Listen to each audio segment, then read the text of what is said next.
Hello, Daniel. Hello, Jeff. How are you doing? All is well. I know we just they always say save the A material for before or for camera on camera. But for those who are listening or watching, Jeff and I just got to know one another, Yeah. and turns out we have some, I wouldn't say a similar background, but your background in machinery and me working in the railroad. Just it's interesting how the directions life take you, and then here we are talking about RPGs, which is a great universal language, I feel, that we all love. So what I love about games is like it kind of transcends it transcends career, it transcends interest, it transcends gender, it transcends age, transcends generation. It's beautiful. I'm really, and thank you again for inviting me. I'm really excited to talk to you tonight. Well, yeah, I've said I think it's one of the most it has the potential for be one of the most democratic, I think, of activities. Uh-huh. And it would be nice if I go to like Gamehole Con, various things. You see a large variety of people, and you see people that weren't around in the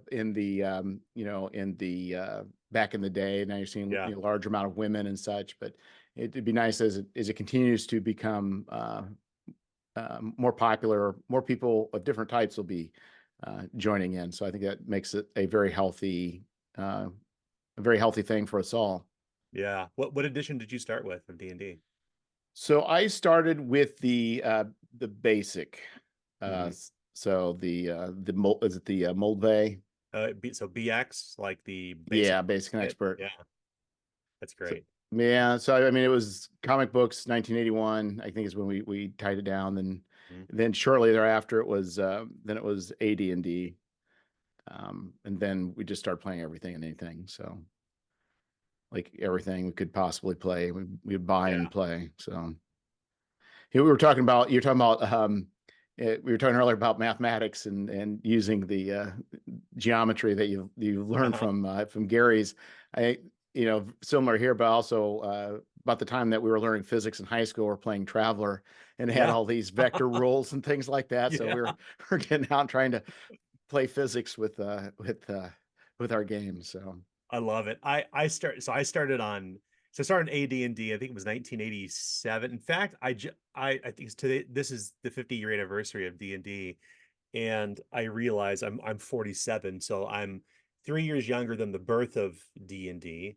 However, although we started with AD&D 1E, we went backwards to BX and played BX for years until we moved back to second edition AD&D. okay, so that's really, really strange because Yeah. it seems like people when you're younger, and I've heard other people say is you think basic is for kids. We're playing the advanced, Yes. Yeah. but so what in the world would prompt you to say, "Hey, let's just drop all this stuff and go with an earlier version like that?" I think so. I was always the dungeon master. I'm the one who initially bought the books. I'm the one who initially ran the games, and I remember getting my hands on the first like sets of modules. I'm like, you know what? Like, I wonder if we can kind of remove some of the complexity because we had a lot of new players coming in. We played with a big group of guys and girls in Oak Grove, Missouri, and we're like, and we had some younger players too. It's like, well, maybe we can try a different version of D&D. And at the time I had no idea that there was really much of a difference, save for the fact it was published in a different year.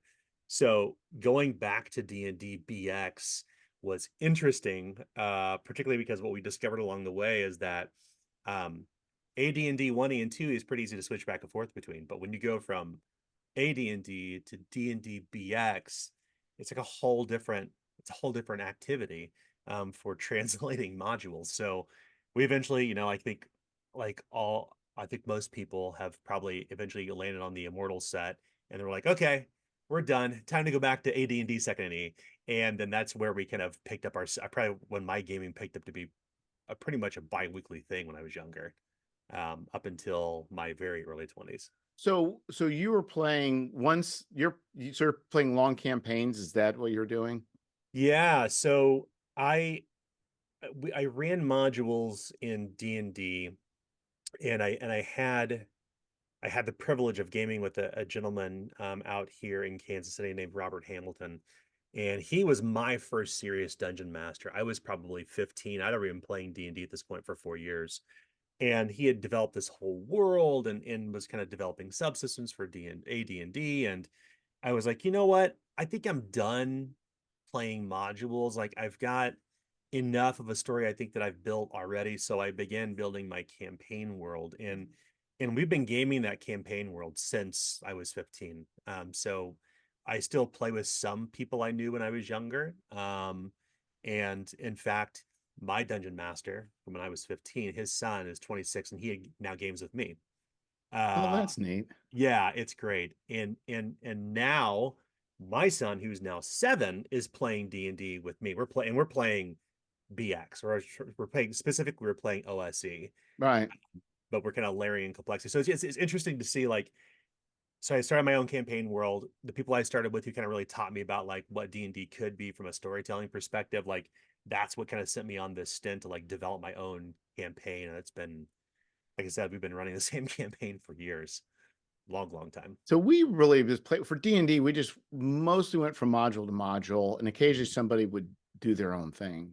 Yeah. But we also played a lot of other things, and I kind of, in some ways, I it's kind of sad that we never really, I never had the experience of playing like a year-long campaign or a Mm. two-year-long campaign. So I really, I guess I, in some ways, I don't say I feel I missed out, but in some ways, part of me wishes, that had been part of my experience. But we just couldn't stay, I guess, focused on one game system for Uh, that long.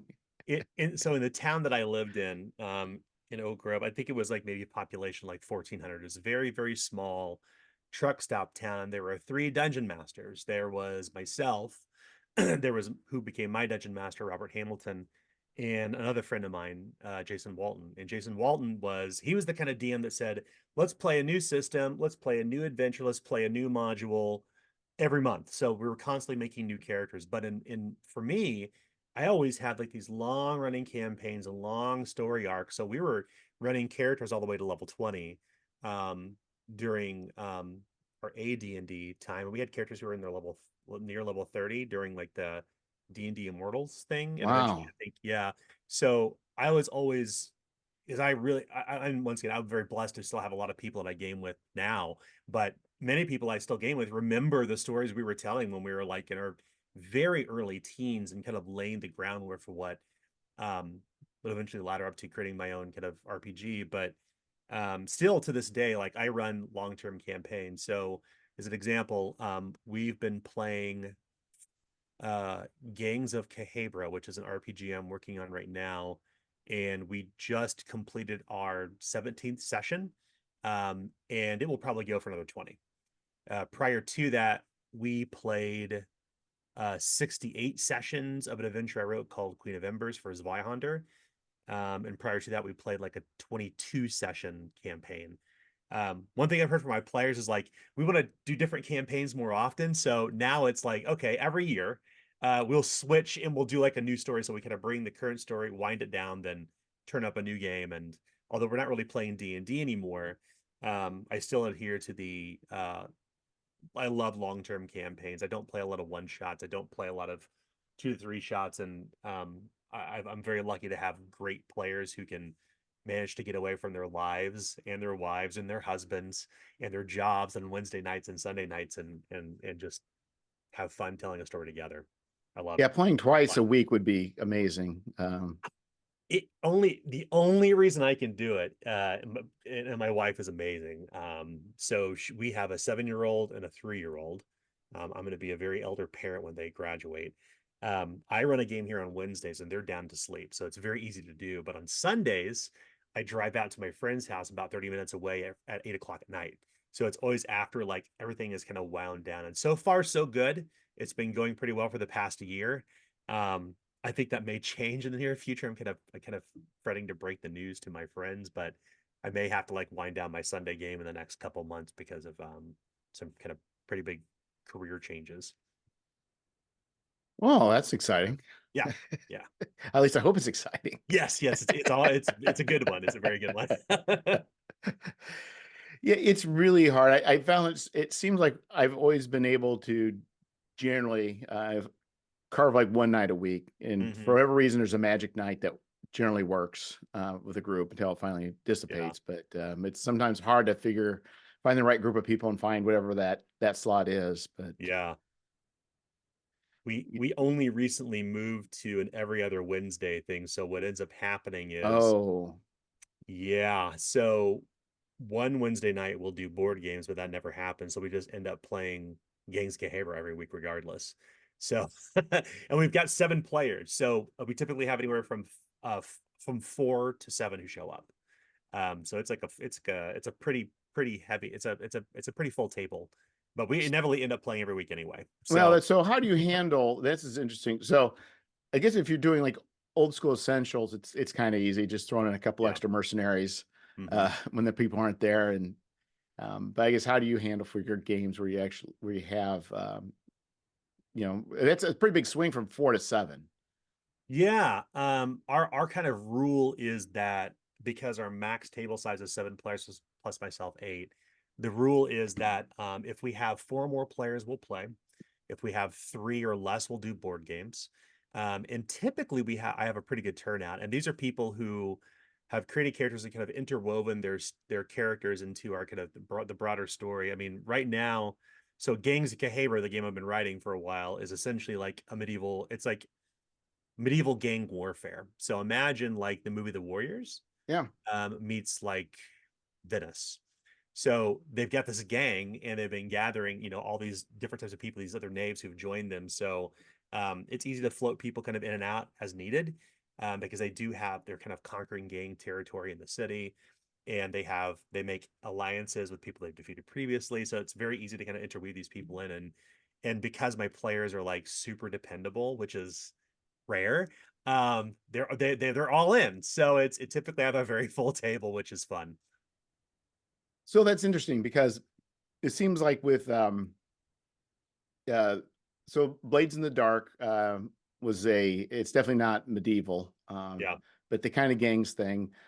Swords of the Serpentine, I've not actually read. I thought about picking it up. That's kind of doing heists and different things in a sword and Hmm. sorcery environment. So Yeah. it sounds like there's a lot of, and I think also would in D&D do some kind of a book on doing some heists, and a friend of mine has done some Yeah. books on doing heists. So there's a lot of room for, I think, this type of gaming. And I'm surprised, Yeah. and maybe in some ways it hasn't been explored more than it has already. Yeah. I mean, even before I had started working on Zwihänder, which is the system for Gangs Gehabro, we've been running Gangs Gehabro when we were playing AD&D Second Edition.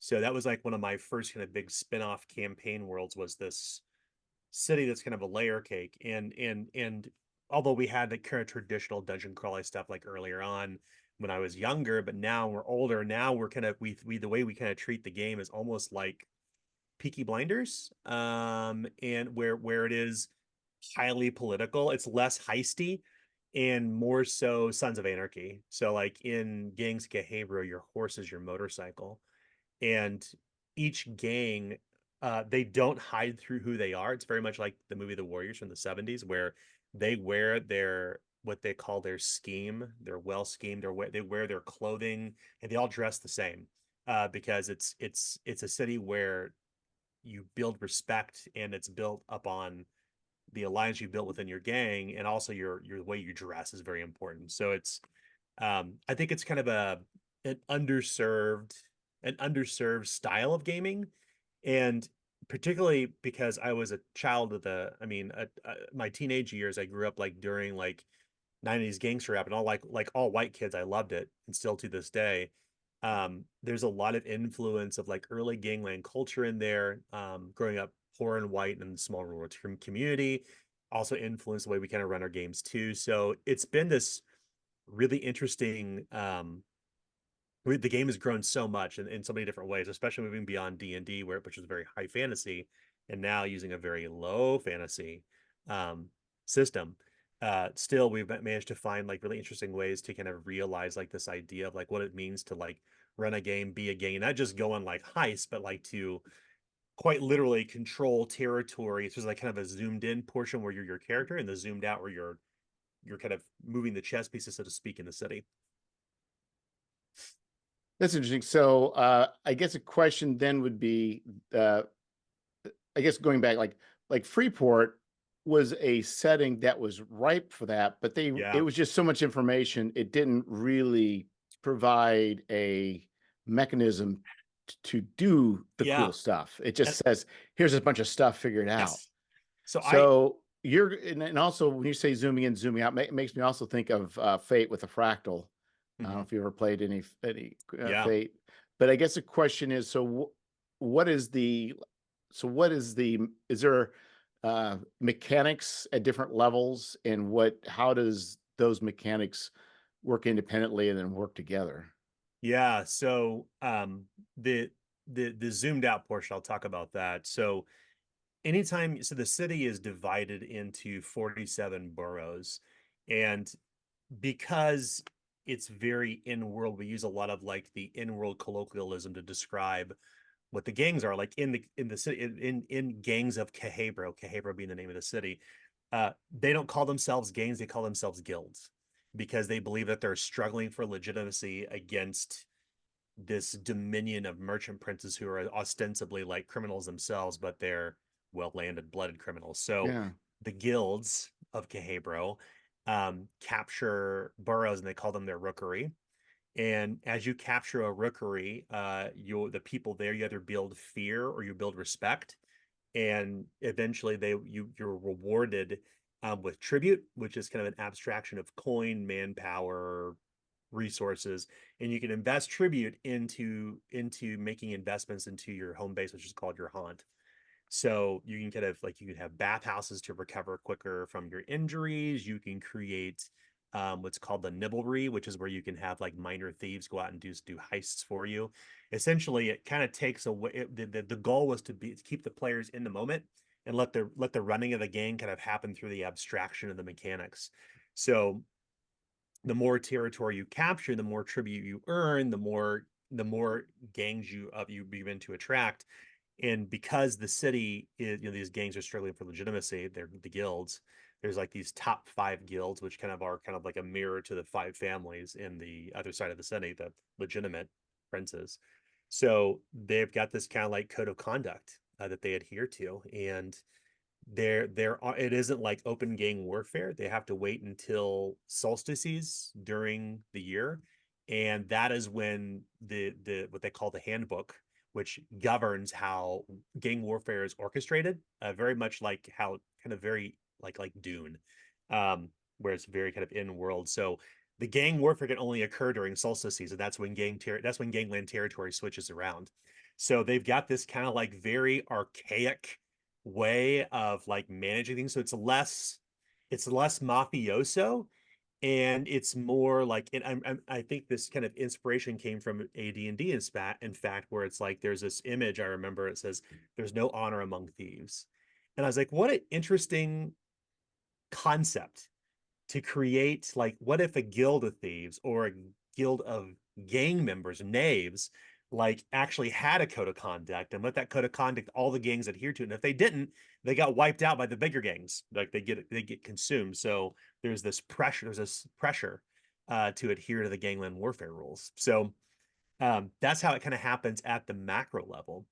And then the zoom in, the micro level, is all of your characters, or your names in this point, like all the names of the professions are super in world. Like as an example, in the city, there are these professional street fighters called strappers, because they wrap their hands in straps of leather. And they're also coincidentally what historically are based off barber surgeons. So a strapper is like the name for a fist fighter. If you are somebody who treats the injured, you're a cutsmith. If you are a former, what we call the legate, the police, your former legate, you're a turncloak. So all of the names of these professions are super in world, and all of the language they use is super in world as well. Um, but the thing, sorry, I know I'm going on, but I have one last thing I think is the coolest thing that really excites me about the game, is that because it's gang warfare, right? It's not like people are going to run around the city with swords and crossbows and shields and plate armor. Um, Looking back at the movie The Warriors, it was all about like anything you can get your hands on, right? So sticks and chains and shivs and common everyday items you may repurpose as a weapon. So the design conundrum was, how do you make a billiards cue a compelling weapon? And the answer was that every weapon it basically operates like a magic item. So you have different tricks and schemes you can use with your billiards cues, with your chains, with your blackjacks. So we managed to make these weapons more attractive than trying to find a sword, because using a sword is illegal in this set. You can't possess a sword, but you can certainly use a piece of refashioned iron and do cool tricks with it. So that was kind of like how we made the micro interesting, to where players actually want to use like improvised weapons because they can unlock cool tricks with them. So I guess with damage, like with hit points, I'm assuming is still using hit points as a standard for the No, character. so Gehenbro is built off of Zweihander, and Zweihander, in essence, there's no hit points. It's just thresholds, and your threshold is basically an ablation of damage. Yeah. And when it ablates, you have a tracker of health. You're either alive or you're dying, and all of the steps down, like lightly wounded, moderately wounded, seriously wounded, grievously wounded, are different steps up on it. So your makeshift armor, like let's say that you have a jack of plates, or you have a heavy cloak that's been reinforced with bits of metal. That's the kind of armor that they wear, because they can't openly wear armor. So you don't have hit points, you have this damage threshold idea. And that kind of represents the withstanding damage. But there's also, because it is based off of Zweihander, there's also a lot of uh there's a lot of physical and mental affliction, so stress, fatigue, anxiety, fright. And that's tracked through peril, and peril is an abstraction of all the other stuff that's not getting shot, stabbed, caught on fire, falling off buildings, and that reduces your ability to use your skills. And those two trackers are, they're not just for gangs gamer, they are the foundation of the Zweihander game system. Well, to me that makes sense, because when you start playing the hit point arms race, Yep.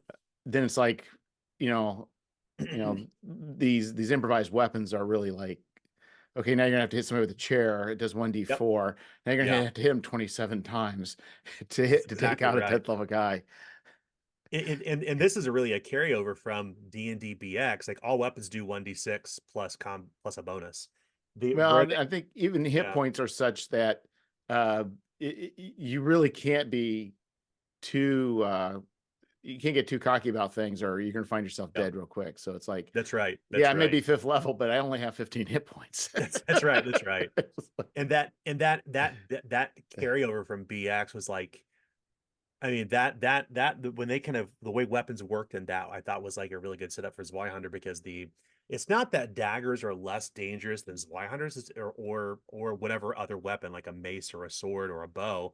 It's that they have different qualities. So if you get stabbed with a knife, you have the threat of bleeding out. You get hit with the sword, you have the threat of being knocked to the ground. So each weapon has its own set of qualities, and although they all do the same amount of damage, the qualities distinguish the weapons, just like with improvised weapons. Like, as an example, if let's say, for instance, a hot spur is one of the professions on gigs like Hebro. A hot spur is essentially an in-world colloquialism for a coachman. They like fast carriages, fast horses, fast life, and they can't stop spurring their horses. They're called the hot spur. They're one of their key weapons is a billiards cue, and one of the billiards cue abilities is called clean the table. And you literally break the weapon, you knock everybody away from you and hit everybody with the same amount of damage, but you've broken the cue, everyone's pushed away from you, so you can get some space to run away. Every weapon in Zweihander and Ging's Gehaber is treated the same way, where each weapon, despite the fact they all do the same damage, they all do something a little bit different. And that's how I thought would be an interesting way to treat damage and hit points, because um, hit points just, at least for the types of games that I run, just don't really track, because, to your point, like, how many times I have to hit this guy at the chair, or I can just Yeah. take a big giant sword and hit him once. So I wanted to remove that from the calculus, so to speak. And instead, it's like, find weapons that suit your character's narrative and the cool tricks that they can do.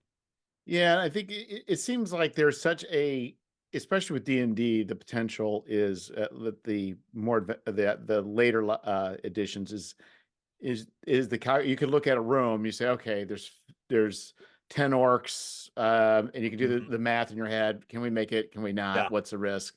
But really, there should be anytime you're dealing with a group of 20 people with pointy things, it should be always a little like, meh, maybe there's a better way. Yeah. Yeah. It's like, It and that's definitely, I would say, from a design perspective, at least with modern D&D, like that's not really a consideration. It's like numbers don't typically win out, players do. But in older versions of D&D, that was not the case. And I felt from a design perspective for the games I create now, I carry that forward where literally a group of peasants can tear a well-tuned knight off of his horse and pound him to death because they vastly outnumber the knight. Now, granted, they're fighting with pitchforks and torches, and the knight's in armor, so it may ablate some of the damage. But if they get him on the ground or her on the ground, like it's game over because they're going to win by sheer numbers. And I love that about early D&D where volumes of enemies were meaningful, and that just changed as editions kind of continued on. yeah, it did. And I can understand. I mean, you're dealing with the war game beginnings. Yeah, And I think, the I th- I think the media that's been producing the stuff that we consume has changed. So people are looking to be more heroic, so yeah, or Conan, read the Conan stories, doesn't always go great for Conan. yeah. I love Robert Howard. I mean, I when I think about writers who have influenced my own game design, Robert Howard looms pretty large. Glenn Cook with Black Company. Yeah. I love Fafhrd and Grey Mouser. Like those books were so instrumental in the way that I write, in the way I tell stories, but also the way that I write and design my games. Yeah, so I think, when you look at that, then, this kind of, this humiliating or humbling things that occur to Conan, Yeah, I think nowadays you're not going to see that in the mangas and the whatever. I mean, it's high action, lots of things, punching out giants and whatever, which yeah, which I'm not going to. It's wherever people find fun. I'm more than happy, but I yeah. think that it's gone from being kind of a zero to hero to uh, you know characters being more of like superheroes. And Yeah, I want to show you something because I think you and your viewers will find it interesting. But one of the one of the most, I would say, more modern writings that I've fallen in love with over the years, really starting in the 90s, was Berserk. Which, if you haven't read or seen this, essentially imagine like the world of Conan, but thrust into a dark fantasy version of the 30 Years' War. Um, it is fantastic and it has flawed characters.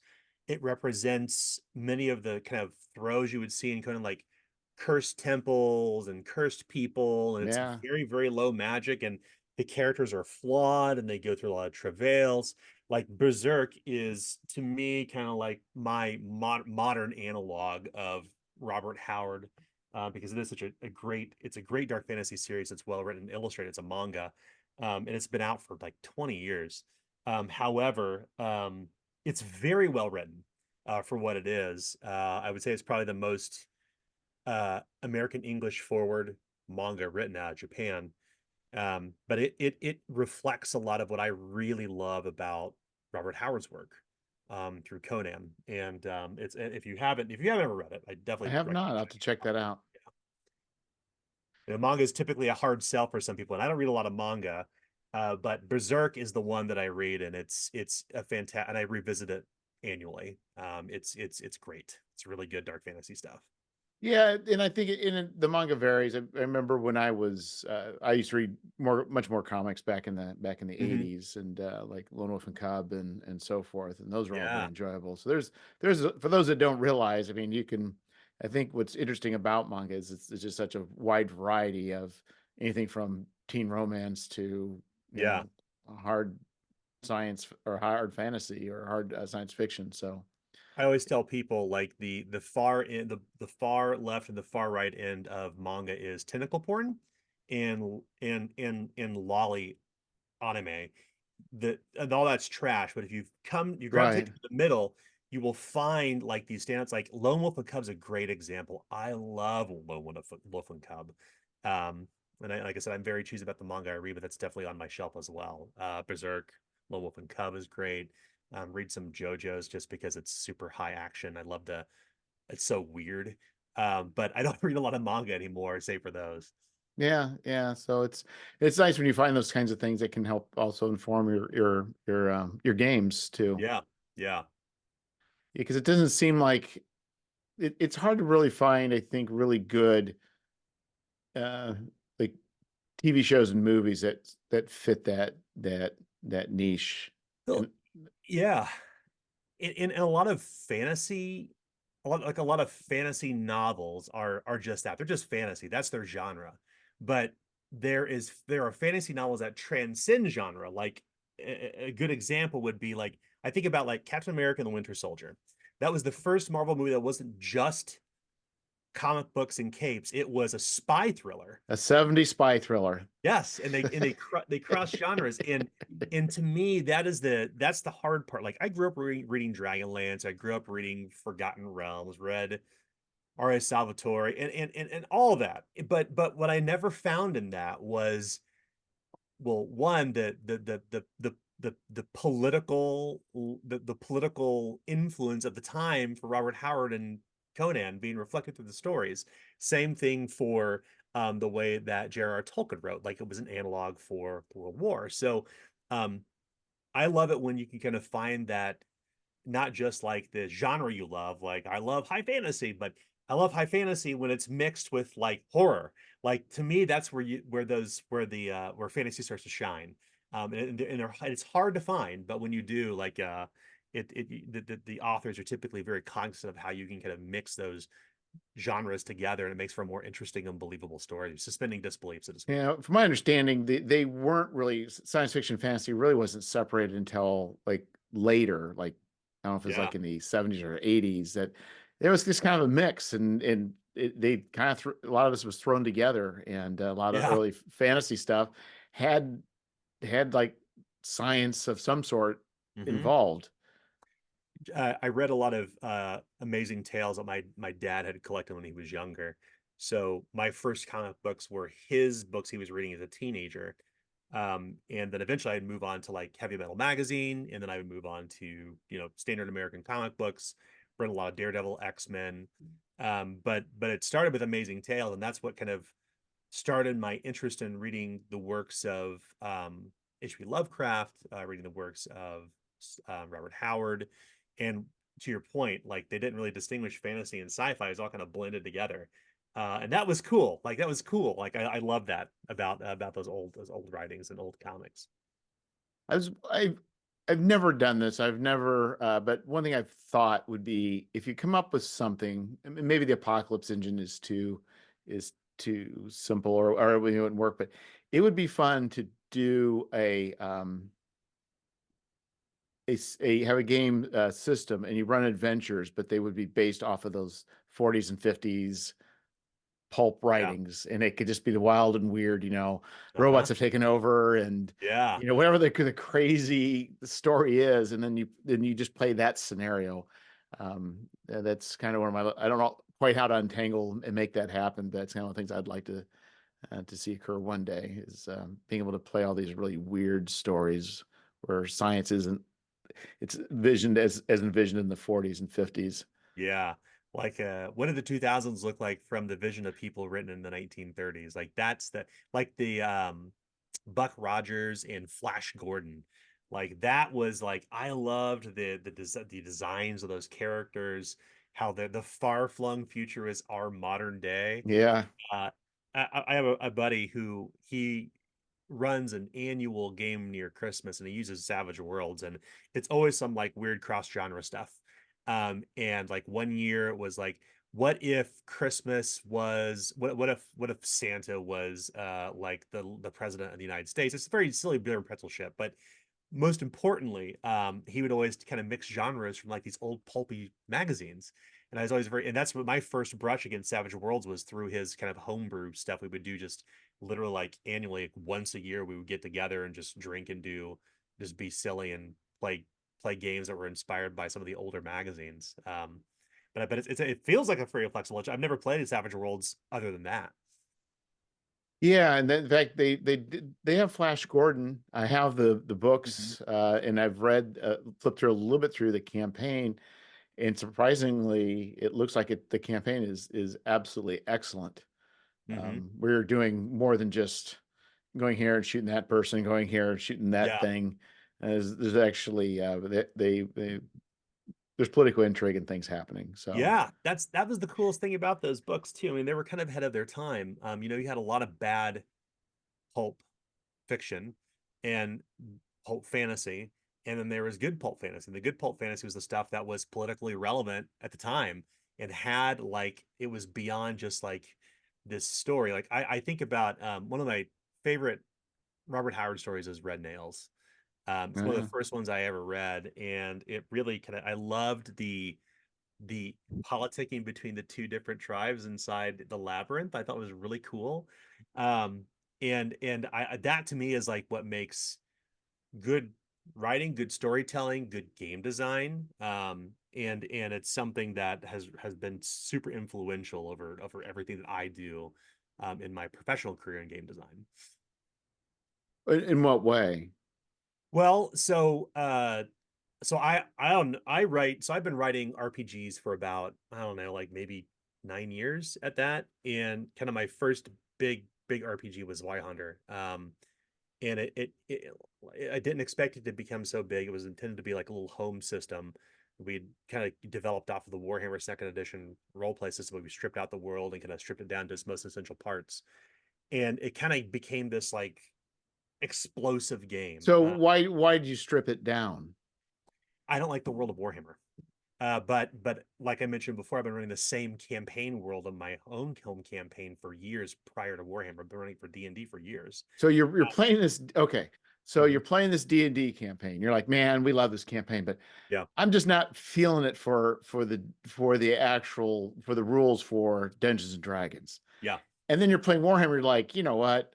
I really like these mechanics, but I really just find this world not to my taste. And you said, you know what? I need to mix peanut butter and chocolate. yes, yes. It was. But what had happened with our D&D game is as we kind of grew older, our appetite for high fantasy began to diminish because as we matured and the world got more less black and white and more shades of gray, we wanted a system that could emulate that style of gameplay. So for us, RPGs are catharsis, right? We're like, we can work the things we can't control in the real world, we can play some of those things out in imaginary ways as elves and dwarves.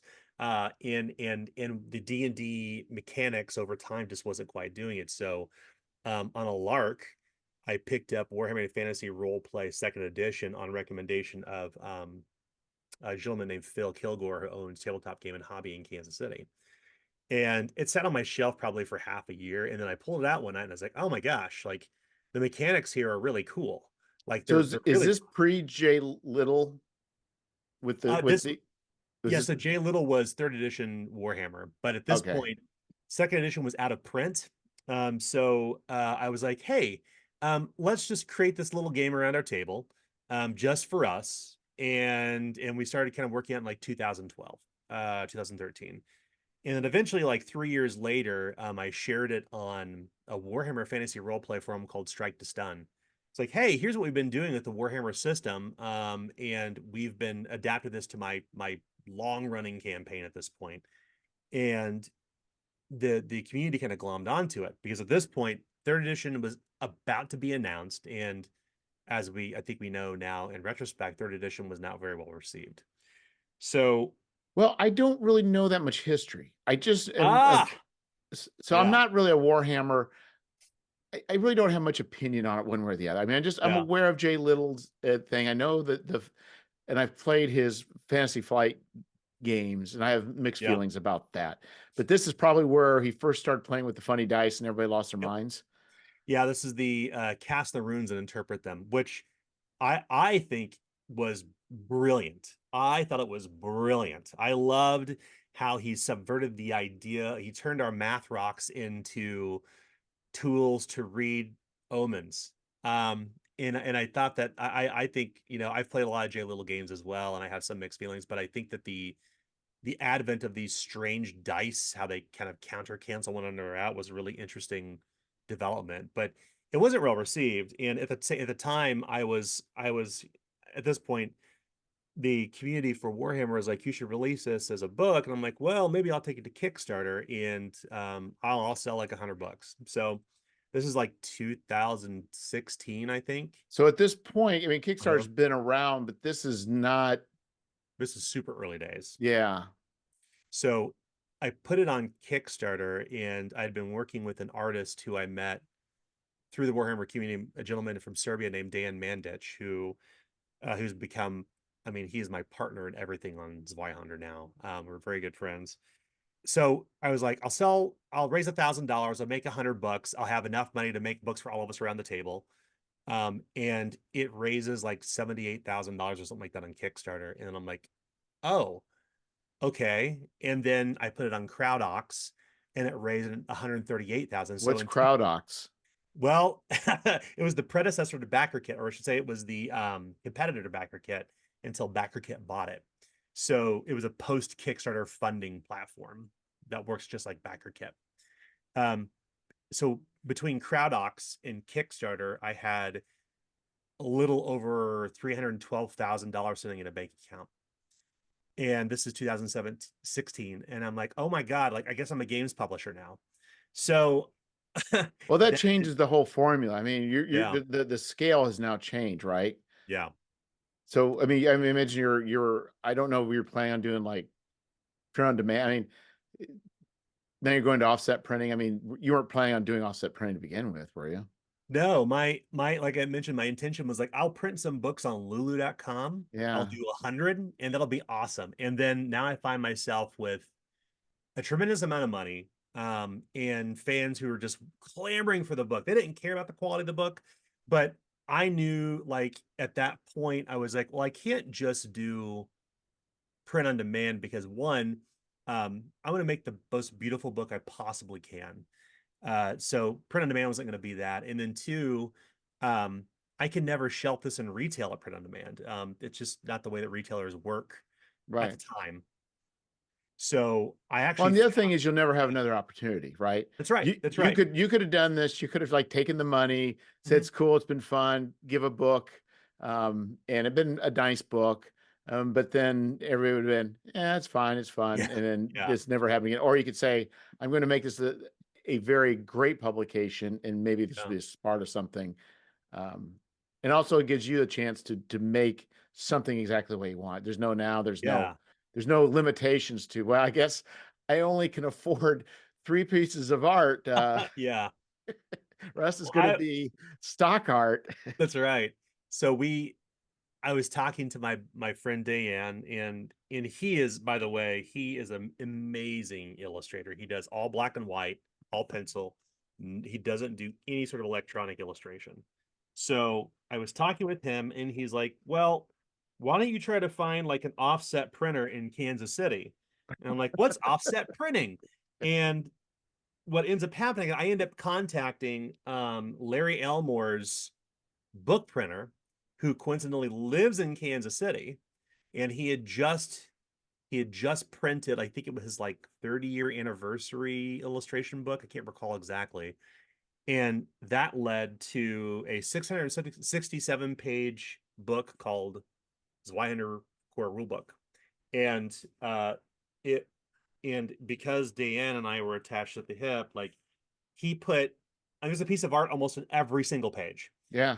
and it's consistent because it's all his artwork. So suddenly it's 2018. We've got these books out there. I printed like, I don't know, I printed like 10,000 books, sold them out like in the first year. Like, it was for in 2018, like now, like, you see multi-million-dollar Kickstarters all the time, but like at the time, I'm like, I'm fulfilling orders on my basement. And I'm like, I can't keep up on this. I need to find a way to solve this problem. And then it's nominated for an Emmy. So my co-designer and I, Adam Rose, we drive to Gen Con for the first time in my entire lives in 2018. Never been to Gen Con before in my entire life. Zweiner wins best game product of the year. And it's like, well, I guess I'm doing this for real now. Um, and and from there, it just blew up. Suddenly I'm in my third print run. I've sold at this point like 42,000 physical books, and Drive Through RPG, it's like platinum rated within like less than like 6 months. So it's growing at a rate that I can't keep up. So I'm like, I need to find a real Well, publisher. what I'll say too, when you say platinum rating on Drive, that's pretty amazing because there are some very large publishers Yeah. who have who have up like $1 million Kickstarters, and they are not platinum on a lot of their books. Yeah. So I have a secret weapon. And that secret weapon was 17 years of digital advertising experience. So I was building an email list very early on. I was one of the first adopters on Drive Through RPG to use their publisher point system. I was creating re-engagement scenarios through MailChimp to engage with people. I was doing some of the first sponsored play on YouTube. So I was kind of pulling out my arsenal of things that I would recommend to a client, because at this point I had spent, I mean, at the time in 2018, I had already spent 15 years in advertising. I was a managing director at an agency here in Kansas City. Like I mentioned before, one of my clients was United Rentals. Freddie Mac was one of my clients, Spire Energy. So I was managing multi-million dollar accounts, but I had a background in digital advertising. I'm like, oh my gosh, if I take my day job discipline and apply it to this RPG I've created, it can grow really, really quick. Because at the time, I think at the time, my feeling is that um, publishers were still shoestring budgets from marketing. And it's very expensive. Marketing is very expensive, and expensive to find someone who knows how to do it right. Now that's changed, I think, the last like 4 or 5 years. I feel that's a pretty strong discipline publishers are building up now. But at the time, um, I used those things I knew to help grow Zwihänder really quick. And that eventually landed me at a publisher in Kansas City called Anders McNeil Publishing, where I was the executive creative director of games for 4 years.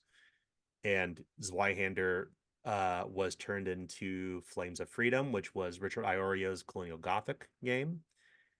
We worked with Ryan Vernier, who was the lead world creator at Riot Games. He created Blackbirds. We worked with Adam Ellis, who was a cartoonist on Fever Nights, and it turned into all these like spin-off games based off of Zwihänder. And since then, like this has been my job, um, is to be a full-time publisher working with a publishing house to publish Zwihänder and continue to grow it.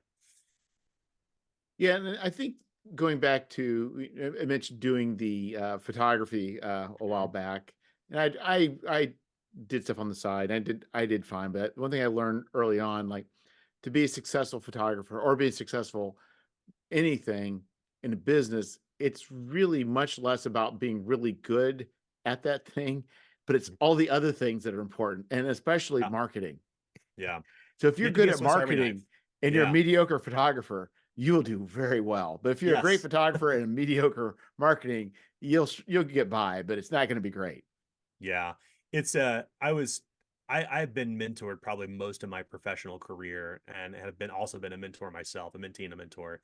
And one of my I think it was my second mentor I've been under for about 5 years. He said pretty much the same thing. He said, it's not about it's sometimes it's not about the quality of the product, although at the time I'm thinking like I didn't call it product, I call it a game, right? It's like this basement game we made was filled with 450 illustrations across 600 pages. It was offset print, it was heavy, it was dense, and it was everywhere. So I was like, if I can use people's excitement for that and use it to kind of propel sales to reach, because I was concerned about outreach to D&D fans. Yeah. I can reach D&D fans and I can reach Warhammer fans, and I've got an audience. And that happened, I used those skills, those disciplines I learned elsewhere. um and at the end of the day, I think you're right. Like, you can be a fantastic game designer or you could be a mediocre game designer, but the person who is able to best talk about their work and get people energized about it and to put it into people's hands, because I gave away a crap ton of PDFs for free. I probably sent out more than 5,000 plus books for zero cost to reviewers, to people who ask for books. to schools, to libraries, to reviewers, because I felt that what was important to me was to take this game that my friends and I had basically built together and to put it under other people's hands to hopefully inspire them to go create their own things. Well, and Uh, I think even as PDFs, and for Kickstarter, I try and keep my PDFs pretty low, but mhm. I view that as a sort of marketing. Like, It is, yeah, I charge 3, but I mean, even if it's a buck or 2 or whatever, it's low enough. I want almost anybody to say to not be able to not say.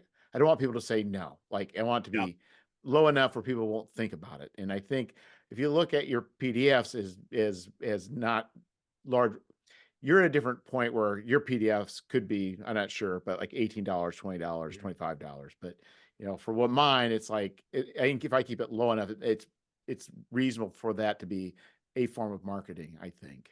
Yeah, I agree. Yeah, I think PDFs are they're great for outreach, and I think PDFs serve several purposes. The most important is that somebody who either isn't in a situation where they can spend cash on a book, or they're not near a game store, um, or they want to try it before they buy it.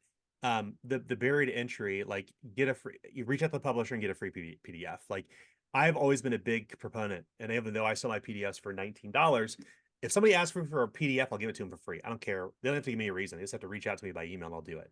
Because the way I see it is that it's an opportunity for someone to try a game and maybe have a positive experience, maybe have a bad experience. I mean, either way, they have an experience. But at the end of the day, like I feel that is it's not only good for sales, but it's also good for gamers. Well, I Um, think they're engaged. So, like, let's say you, for instance, just gave it for free to every single person. mhm. People may download it, but they're not going to necessarily be engaged. They're just going to be, hey, it's another PDF. But if somebody has got enough gumption to ask you, Mhm. that's a lot of barriers that most people won't go through. Yeah.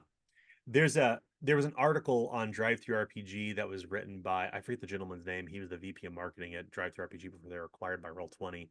And he wrote this article on like what's the right price point for a PDF on Drive Through RPG. And unsurprisingly, the one that was the worst price point because it had the least amount of downloads was pay what you want. And this reminded me of one of the conversations I had with one of my mentors, and he said, if you think that your labor is worth $0, then you can't ask for a dollar. They're not going to give you a dollar. You think Right. your labor is worth $0.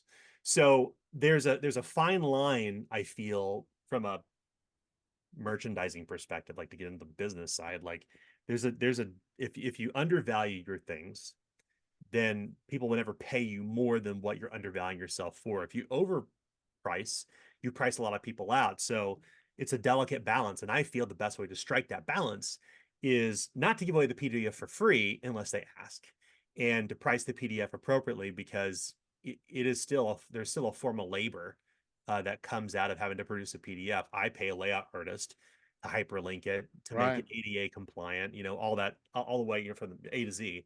But I still stand by this, even though I have what I think maybe some different opinions on, say, free PDF distribution than other people. I do believe that, I'm a big proponent of send me an email, I will send you a PDF, no questions asked. I don't care. Just send me an email, I'll do it. Well, I Because think once again, it's the it's it, way, I don't know what people's situation is. well, the thing too is if people want to just view it before they buy it, the Mhm. solution is simple with drive through is you do the preview, and I'll pretty much set up a preview for the entire Yeah. PDF. Hmm. So they Yeah. want to flip through it, they can flip through it. I don't have any problem. Somebody wants to go through the hassle of capturing it one by one and putting it in Yeah. there, more Yeah. power to them. I'm not That's gonna, right. That's God right. bless you. It's like it's fine, but it's there. So I mean, there are, and that's what irritates me. Even people who do stuff for a low amount of money, they don't put the previews up, and it's Yeah. like pay what you want. I don't mind doing pay what I want, paying people, but I want to see what it looks like before I do it. I feel bad about Yeah. not paying anything just to get it and then have to go back and then pay them. It's like, just give me the full preview. If it's pay Yeah. what you That's want, right. just do the full preview of the entire thing. Make it Well, easy. I think that's actually interesting point to discuss, which is like what it means to be a creator and what it means to be a successful creator. If success is defined by making money, whether that money is paying your full-time job or paying for the money you put into it or just enough to run on, um, the measure of success is typically measured through sales. But the problem with that is that I still feel, um, there are many, many different, I mean, I feel there's a lack of institutional knowledge that's being passed down from successful creators on Drive-Thru RPG to new creators. So no wonder they gravitate toward itch.io because it's low effort, pretty low yield.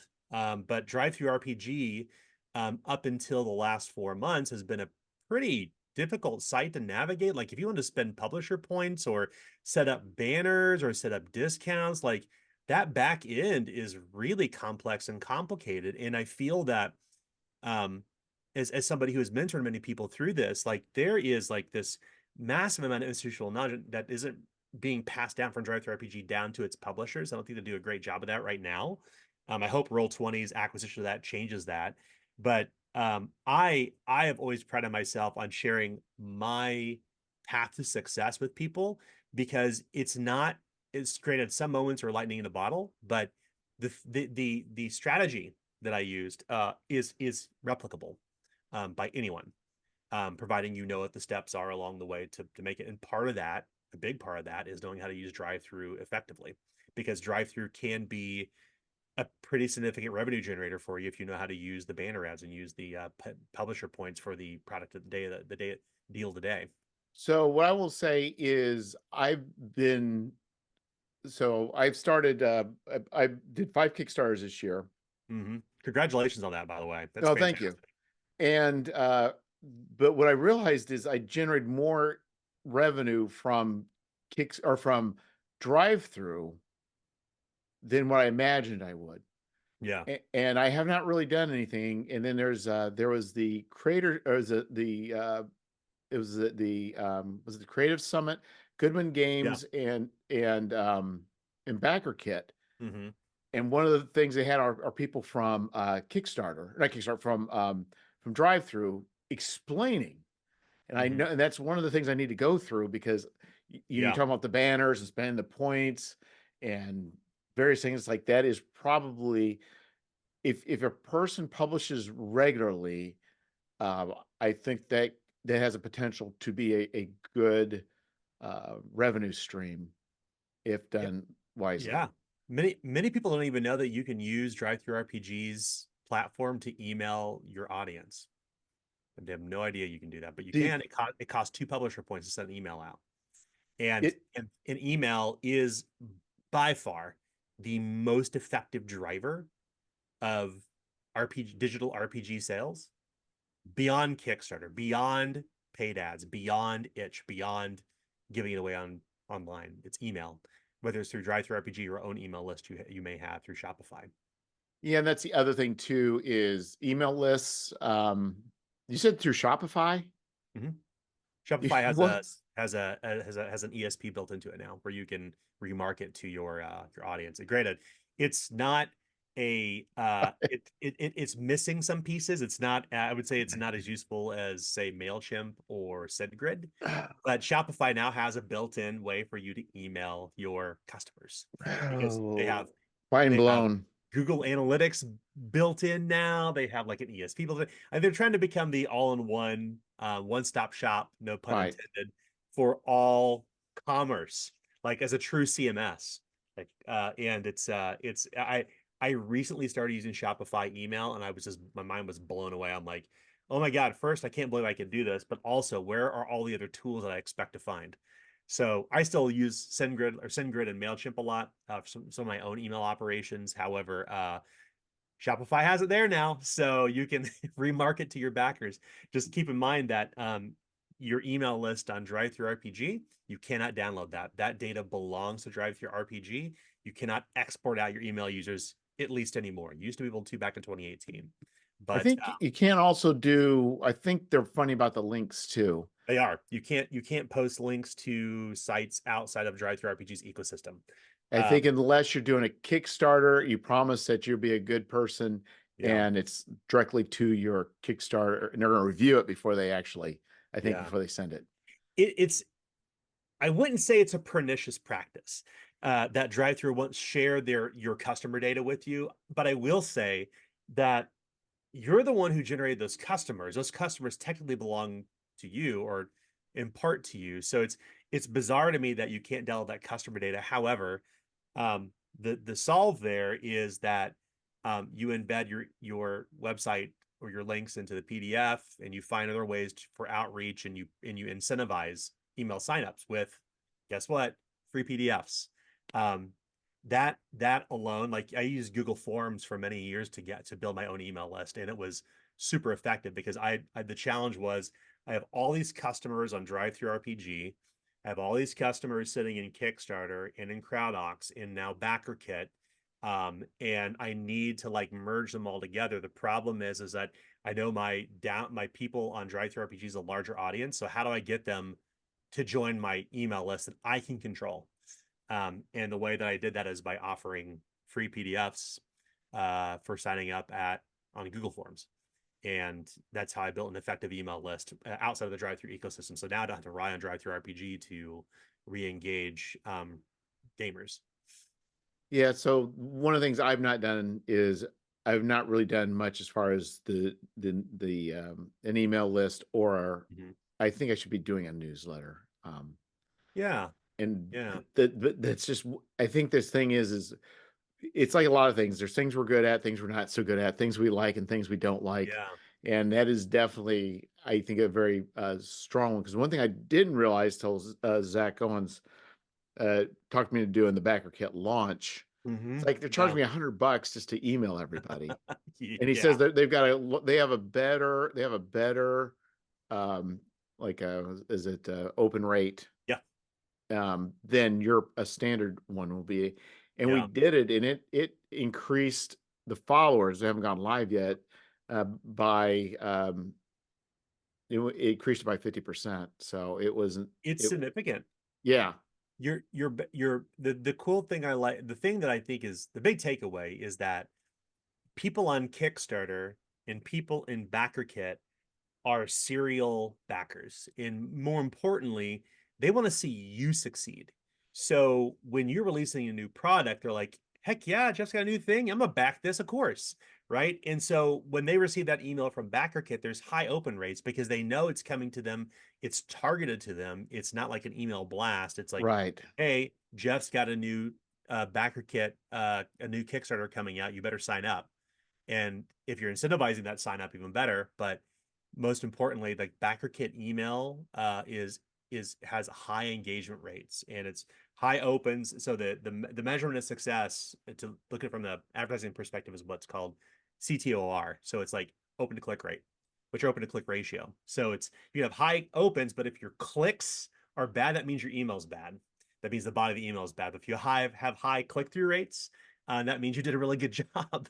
And typically, like to Zach's point, he's absolutely right. BackerKit is hyper effective in getting your readers to like re-engage.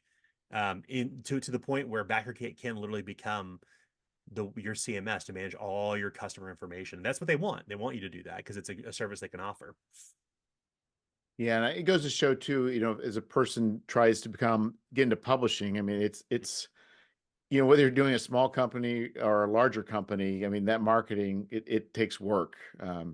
Yeah, And yeah. it's not easy. I mean, for some people it's interesting and fun, and but for other people it's like, if you're going to be doing it, you can't make it look like it's drudgery and that you're putting Yeah. out. I mean, you need to put out something that is vibrant and exciting that people want to I, see. I always tell people that, and this is not to demean the creative process as a creator, but the the the act of making a successful game is 50% writing and 200% marketing. And the reality is that a lot of people don't have the temperament for that 200%. So instead, they take that other 50% and they create another thing, and then another thing, and another thing. And while you can have slow organic growth, not everyone has the either the wherewithal or the appetite or the knowledge to effectively market. So what you end up with is, and this is just people learning how to do it, like you end up with a lot of junk mail from a lot of people you backed before that's coming from different places, and it's not really driving you anywhere. Right. Um, and once again, this is just, there's no secret sauce here. This is like digital advertising tactics and behaviors at work at the B2B and the B2C level. And really, I'm not some marketing whiz, but those disciplines are are just as for selling motor oil, and Walmart is just as applicable to selling anyone who's watching the stream a game. It's different tactics, different types of language, different types of tone and voice, and different types of imagery. But essentially, at the end of the day, all houses are built the same from the foundation up. And it's the same for advertising. Everything starts with the campaign, and it's very, very teachable and replicable. There's a number of people I've seen, and at least one that was very vocal, where they lament the lack of the success and almost the feeling is kind of repugnant to market their stuff. They just Mm-hmm. think that I'm making something, I feel it's great, I think it's better than everything else out there. Merit alone should be, what drives my success. Yeah. And then they feel frustrated that it doesn't. But boy, it's not reality. Yeah. I mean, and I get it. Like I don't bemoan people who think that. I mean, there are fantastic writers who probably some people have never heard of that I work with, who are terrible at marketing but are way better writers than I am, way better game designers, even better marketers for that matter, but they just don't market themselves.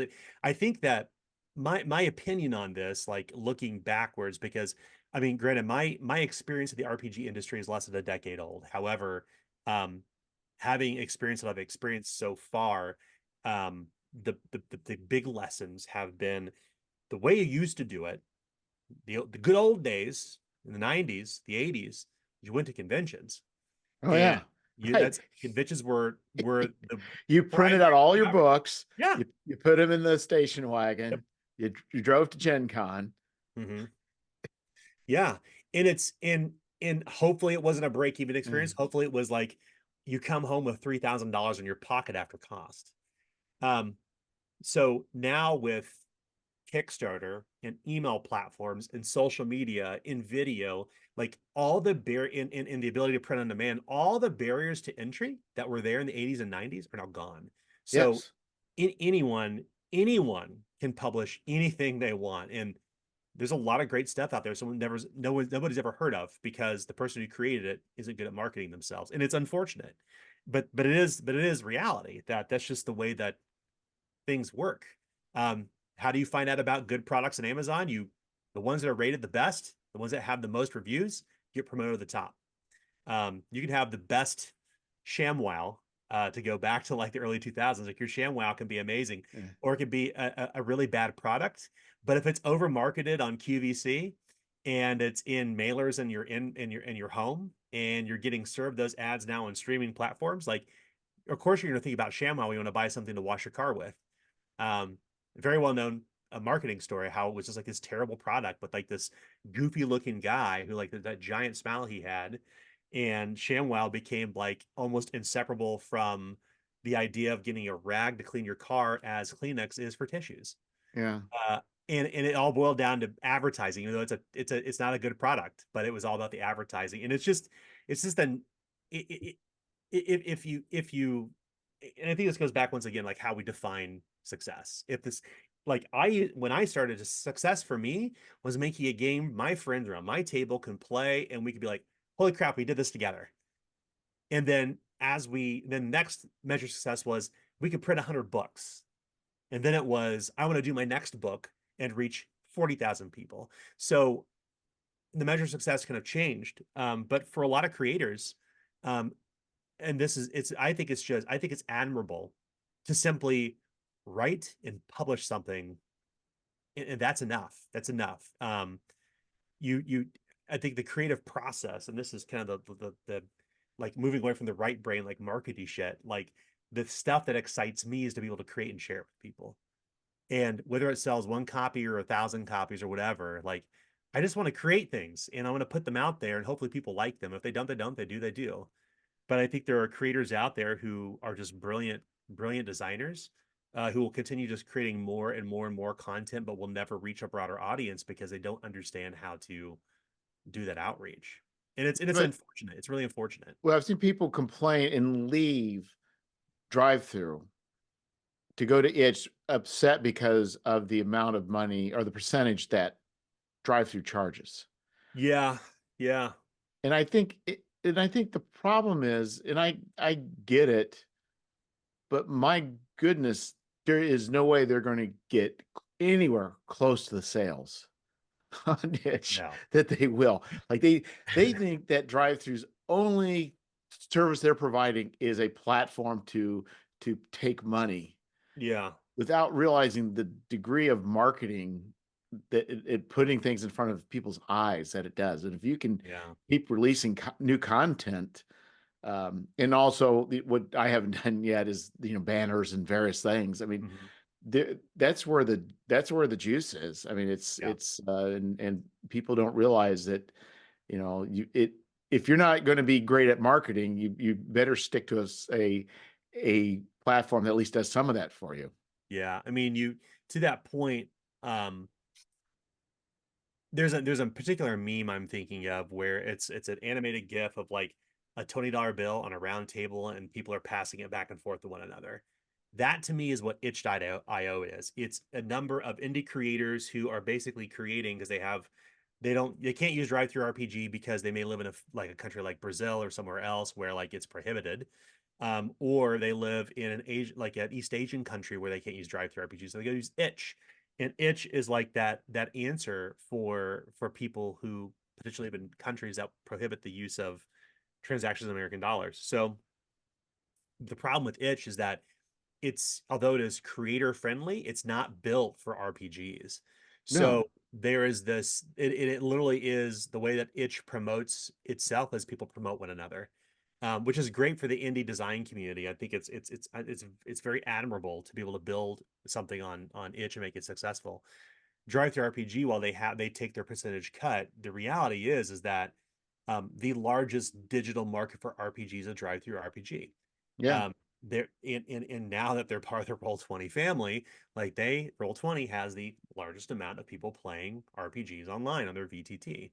So I think as a creator, if you're thinking about like what are the things I could do today that's low hanging fruit that's going to help make me money or put my games in front of people, is that you can't just choose one platform. You got to be on all of them. You got to be where you have to be on. You have to be everywhere that gamers are at. And the low effort, high yield stuff is like Mitch, Itch, and Drive Through RPG because they're zero cost.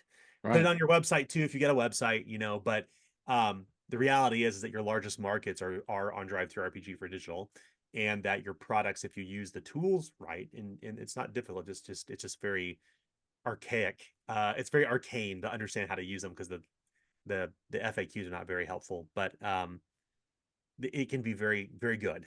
Yeah. It's not to detriment to Drive Through RPG. I mean, uh, Well, they built something really cool, but there is and I think that they're working toward like kind of helping people better understand how to use the platform, but it's just not very intuitive. well, And even like to use them for print on demand, yeah, I will not use them. Is I print through Lulu, I print through Mixam. yeah, I don't need a third one that is even more convoluted that provides me less. I just stay away from yeah. print. I mean, to be fair, it's not drive-through's fault. It's Lightning Source's fault because Lightning Source just is not a very good service or print on demand. And drive-through RPG is their pricing, the way they accept files, like all the technical stuff around like PDF 4 and 5X, like it's all due to Lightning Source's restrictions. So my hope is that with this big merger with Roll20 last year, was last year or 2022, I can't remember, but regardless, I'm hoping that kind of leads to some really cool publisher tools because what I think is really cool about the Roll20 and Drive Through RPG opportunity is that PDFs as being auto magically integrated into the Roll20 platform, which is a part of their roadmap. I was shown that back at Gamma in 2021. And it was really cool because at the time, Roll20 was thinking we're going to do a PDF store, and then they went off and acquired Drive-Thru RPG. But now they've been talking about how PDFs and Drive-Thru RPG will have auto magically integrate into Roll20, and that's super cool because that's a whole other different audience. That's now the younger D&D audience who may not be buying PDFs but are actively playing D&D online or Roll20, but probably never heard of another game besides D&D. Yeah, and I think there are a lot of opportunities with hyperlinks and being able to, if you can figure out how to deal with assets and things, Yeah, yeah. that would be really nice. Like, I don't know. I know I'm familiar with Foundry. I played a little bit of D20, but I mean, if they just had standard assets, it'd be very easy where you can hyperlink, click a skeleton in the module Yeah, that you created, and it would automatically just, generate the graphic and the stat block for the yeah. online. Well, I speaking of which, I just saw that I think it was Foundry VTT announced that they have a partnership with D&D because D&D's traditionally worked with Roll20. They're obviously developing their own kind of high-end VTT Right. platform, and now they've also struck a deal with with Foundry VTT, which goes back to my original point, which is you got to be everywhere. You can't just be one place. You can't Yeah. build a walled garden and expect everyone to come. And No.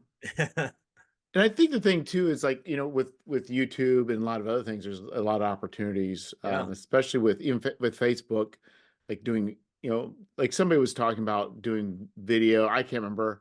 I just said, well, I think they're thinking about doing a YouTube channel, but kind of discussing about the mhm, forum, the link. They said, well, just do those shorts, just a yeah, 2 minute short or wherever that is. You're limited by time. And there's a lot of people there's a lot of opportunities that you can get your face, get your product, get your ideas out there that don't cost anything.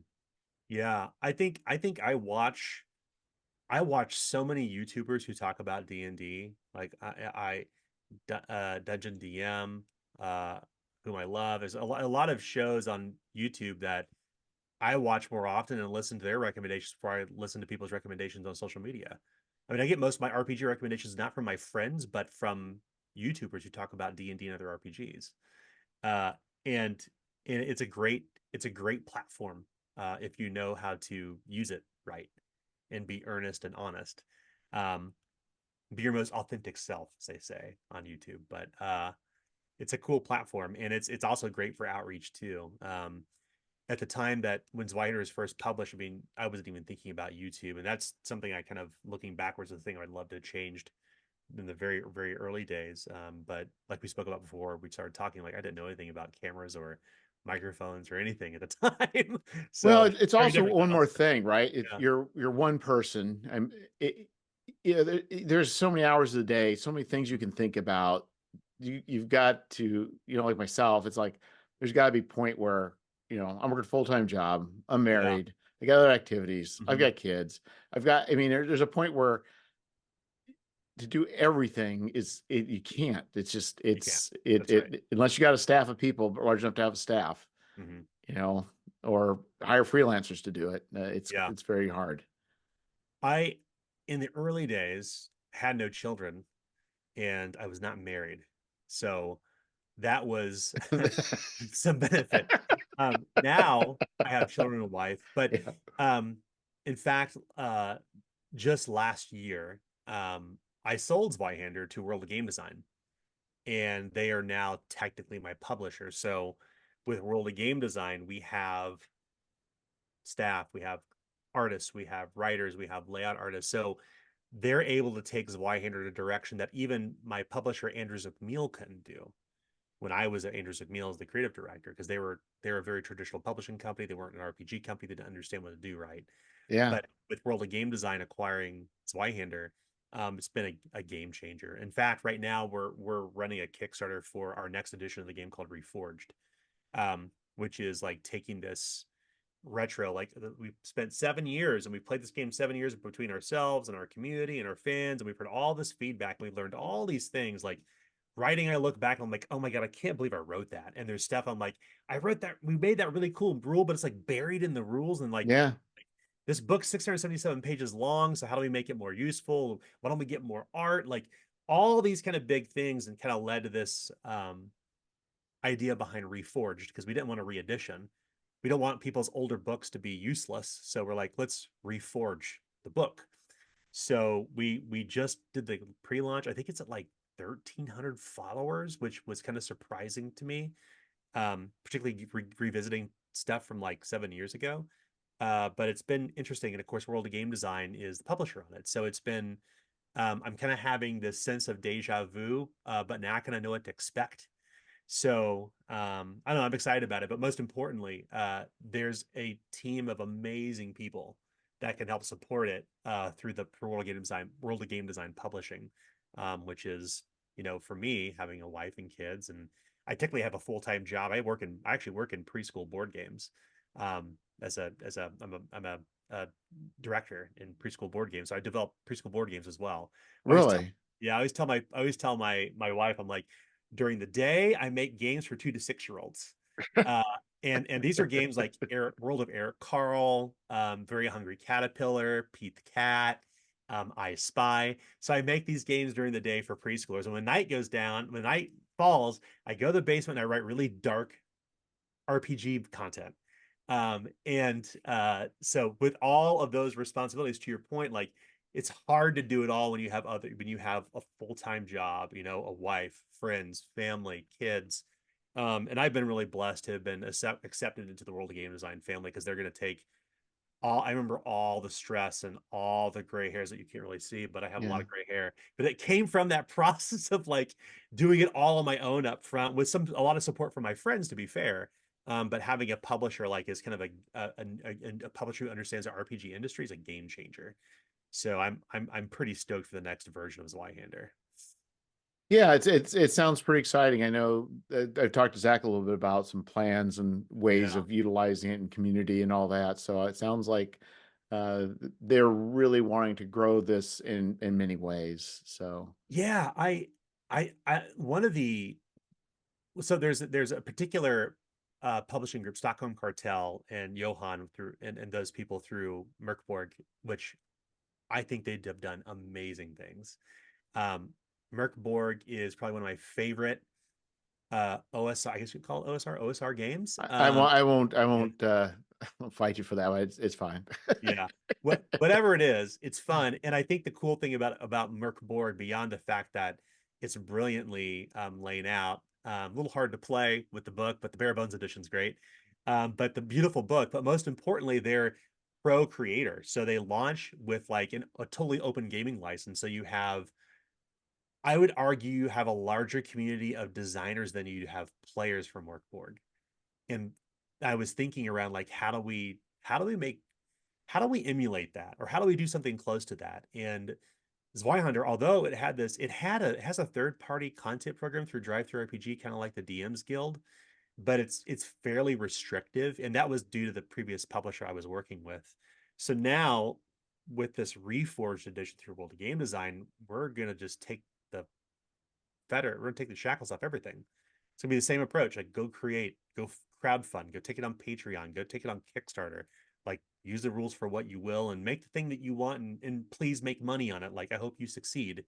And share it back, because I think that's the best thing to do in service to the community, is to um, let people create. Because I look backwards at, my favorite RPG of all time. It's not Zweihander, it's D&D. It's D&D BX, and OSE is super cool.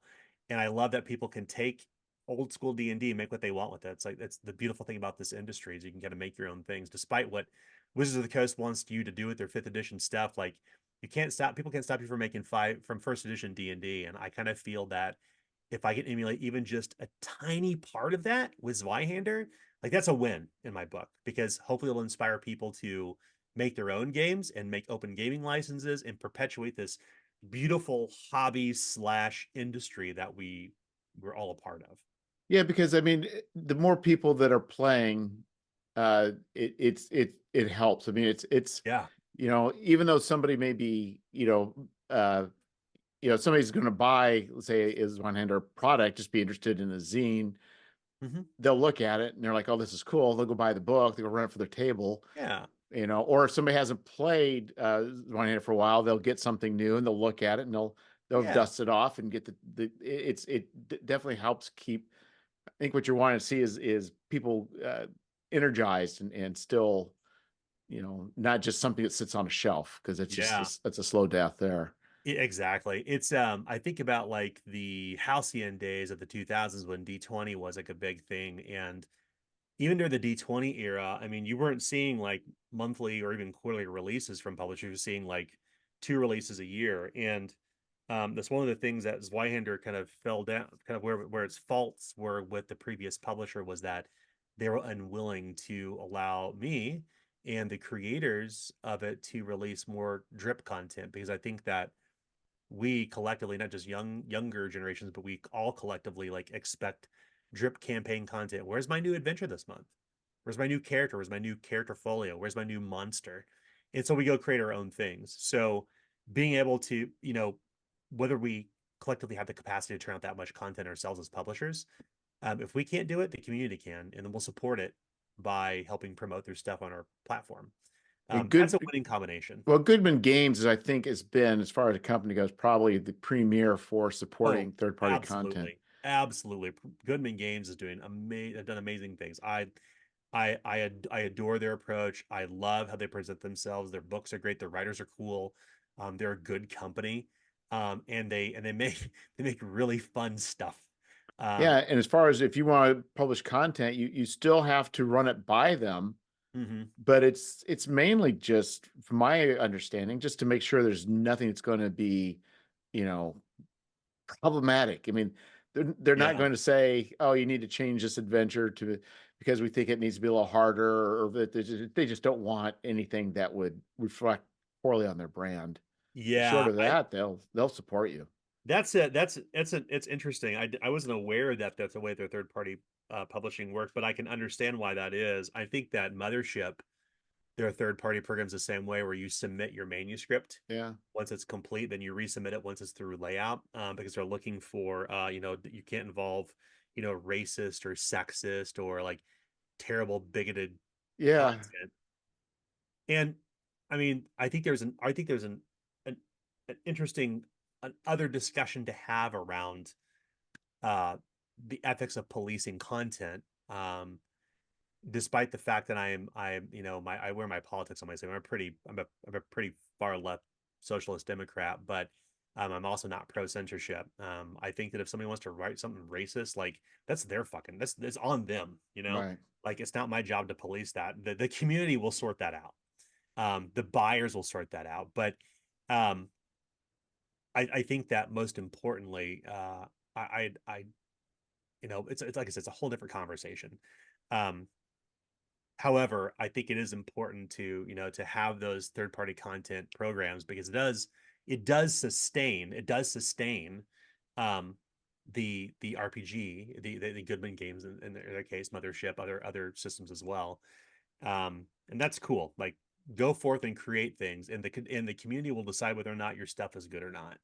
Um and people, if people are writing terrible content, it's going to come out and people will talk about it, and that's okay. That's good. Let the community sort it out. Yeah, I mean, what's to me has been interesting is the James Raggi, who's probably one of the more controversial people, Hmm. but Yeah. but he also is. Well, he is. I don't know that he himself is that controversial, but he's definitely has had friend and published works of a person that was Yeah. highly polarizing, and that was a situation that I think most people don't want to find themselves in. Yeah. But Yeah. right. You got to figure out. I mean, short of having that sort of situation, you're right. Most of us sorts it out. It's not a big deal, but man, occasionally, I admittedly, I've talked to James Raggi twice in my entire life. The first time was at Gen Con in 2018. He said, "Hey, look, it's the shill." And then really, yes, and then in the evening, I had a very lovely conversation with him and his girlfriend. I think it's his wife now. But I found out that he courts controversy, and I think we know collectively who that person is. and he continued to support that person. I don't want to get into that, obviously, No. but the community will sort things out. The community will decide like who is worth supporting, who is not worth supporting, and I don't know.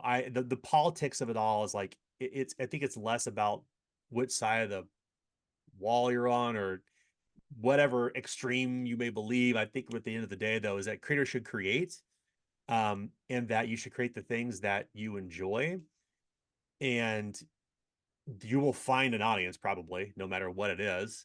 I mean, there's an audience for tentacle porn. There's an audience for Right. lolly anime. There's an audience for like terribly racist shit, like Fatal from Barg's Vicar, or not? Is that Fatal? I don't know. Whatever book he did, like, is terribly racist. There's going to be an audience for it. Um, but I wouldn't buy it. I wouldn't support it. The community will sort it out for you.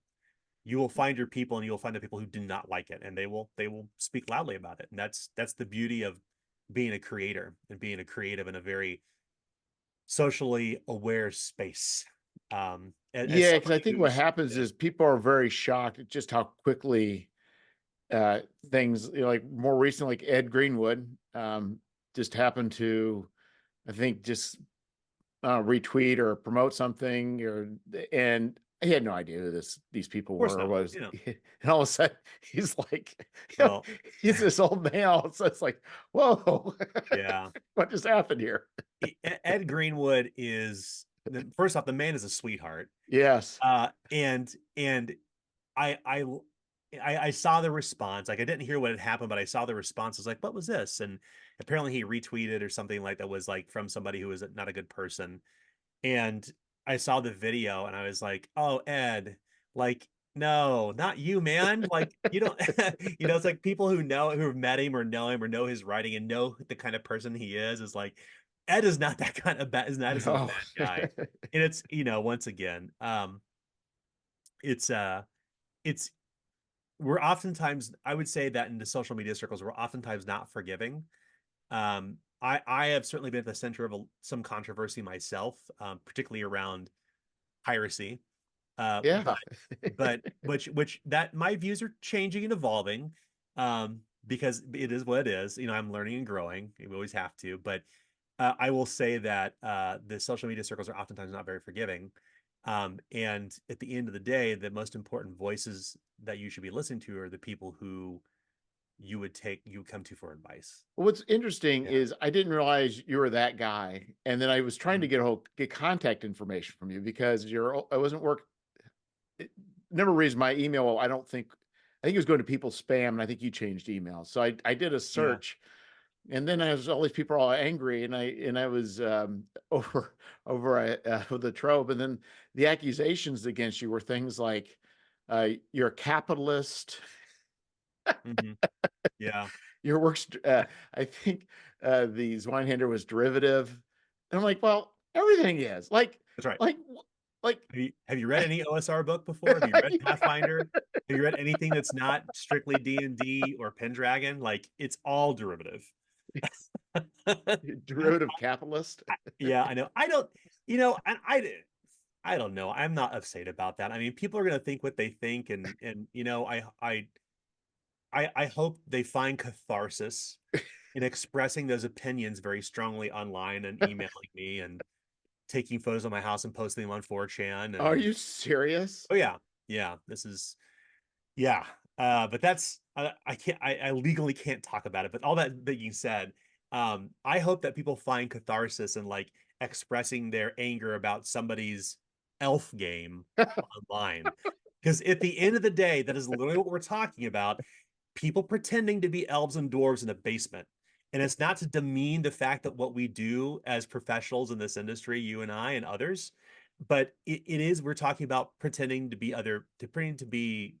running around with a bow and a sword and magic's missiles. Yeah. And if people have, that's how people want to express their frustrations, that helps them get through the day, good on you. Go with God. I hope it works out for you. You're a lot more generous about than I am. I'm just thinking Yeah. these people are nuts. Get a I life.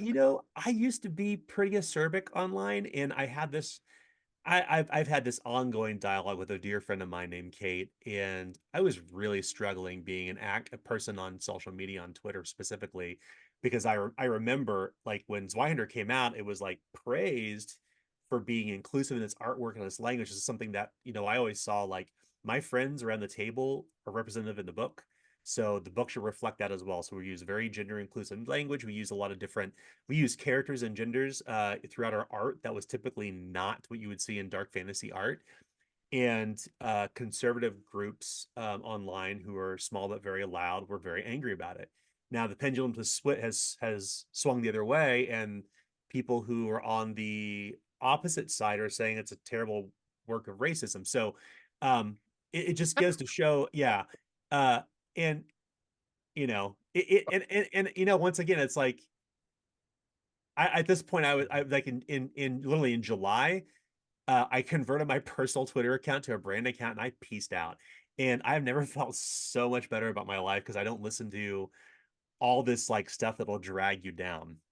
Because what I figured out, this is the kind of magic formula. I was like, okay, so if it takes 240 characters on a Twitter post to post something, but the reality is that you spend 5 to 10 minutes researching before you post. So one, that you're informed, and two, there's no such thing as nuance. So of course you're going to respond.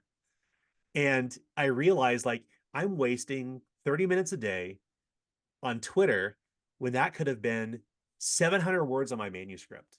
That could have been me reading another RPG that would fulfill me. Could have been me getting up and going outside, taking a drink of water, doing a short walk, like doing things that are actively healthy. Yeah. So I left Twitter in July, and now I just have that brand account. I don't interact with anyone, save for people who are talking about Zweihander on the Twitter handle. Well, the thing And too, it's like even though that much time was used for it, it still bleeds over into the time afterwards. So yeah, it's it does. It poisoning absolutely does. it's poisoning all your other time, that when you do go for a walk, you're just like, I can't believe this, or I can't believe that. Yeah, And exactly. I mean, the thing to me the thing that's most important to me as a creator is that, I mean, I love constructive criticism. I feed off of it. I mean, that's how we learn.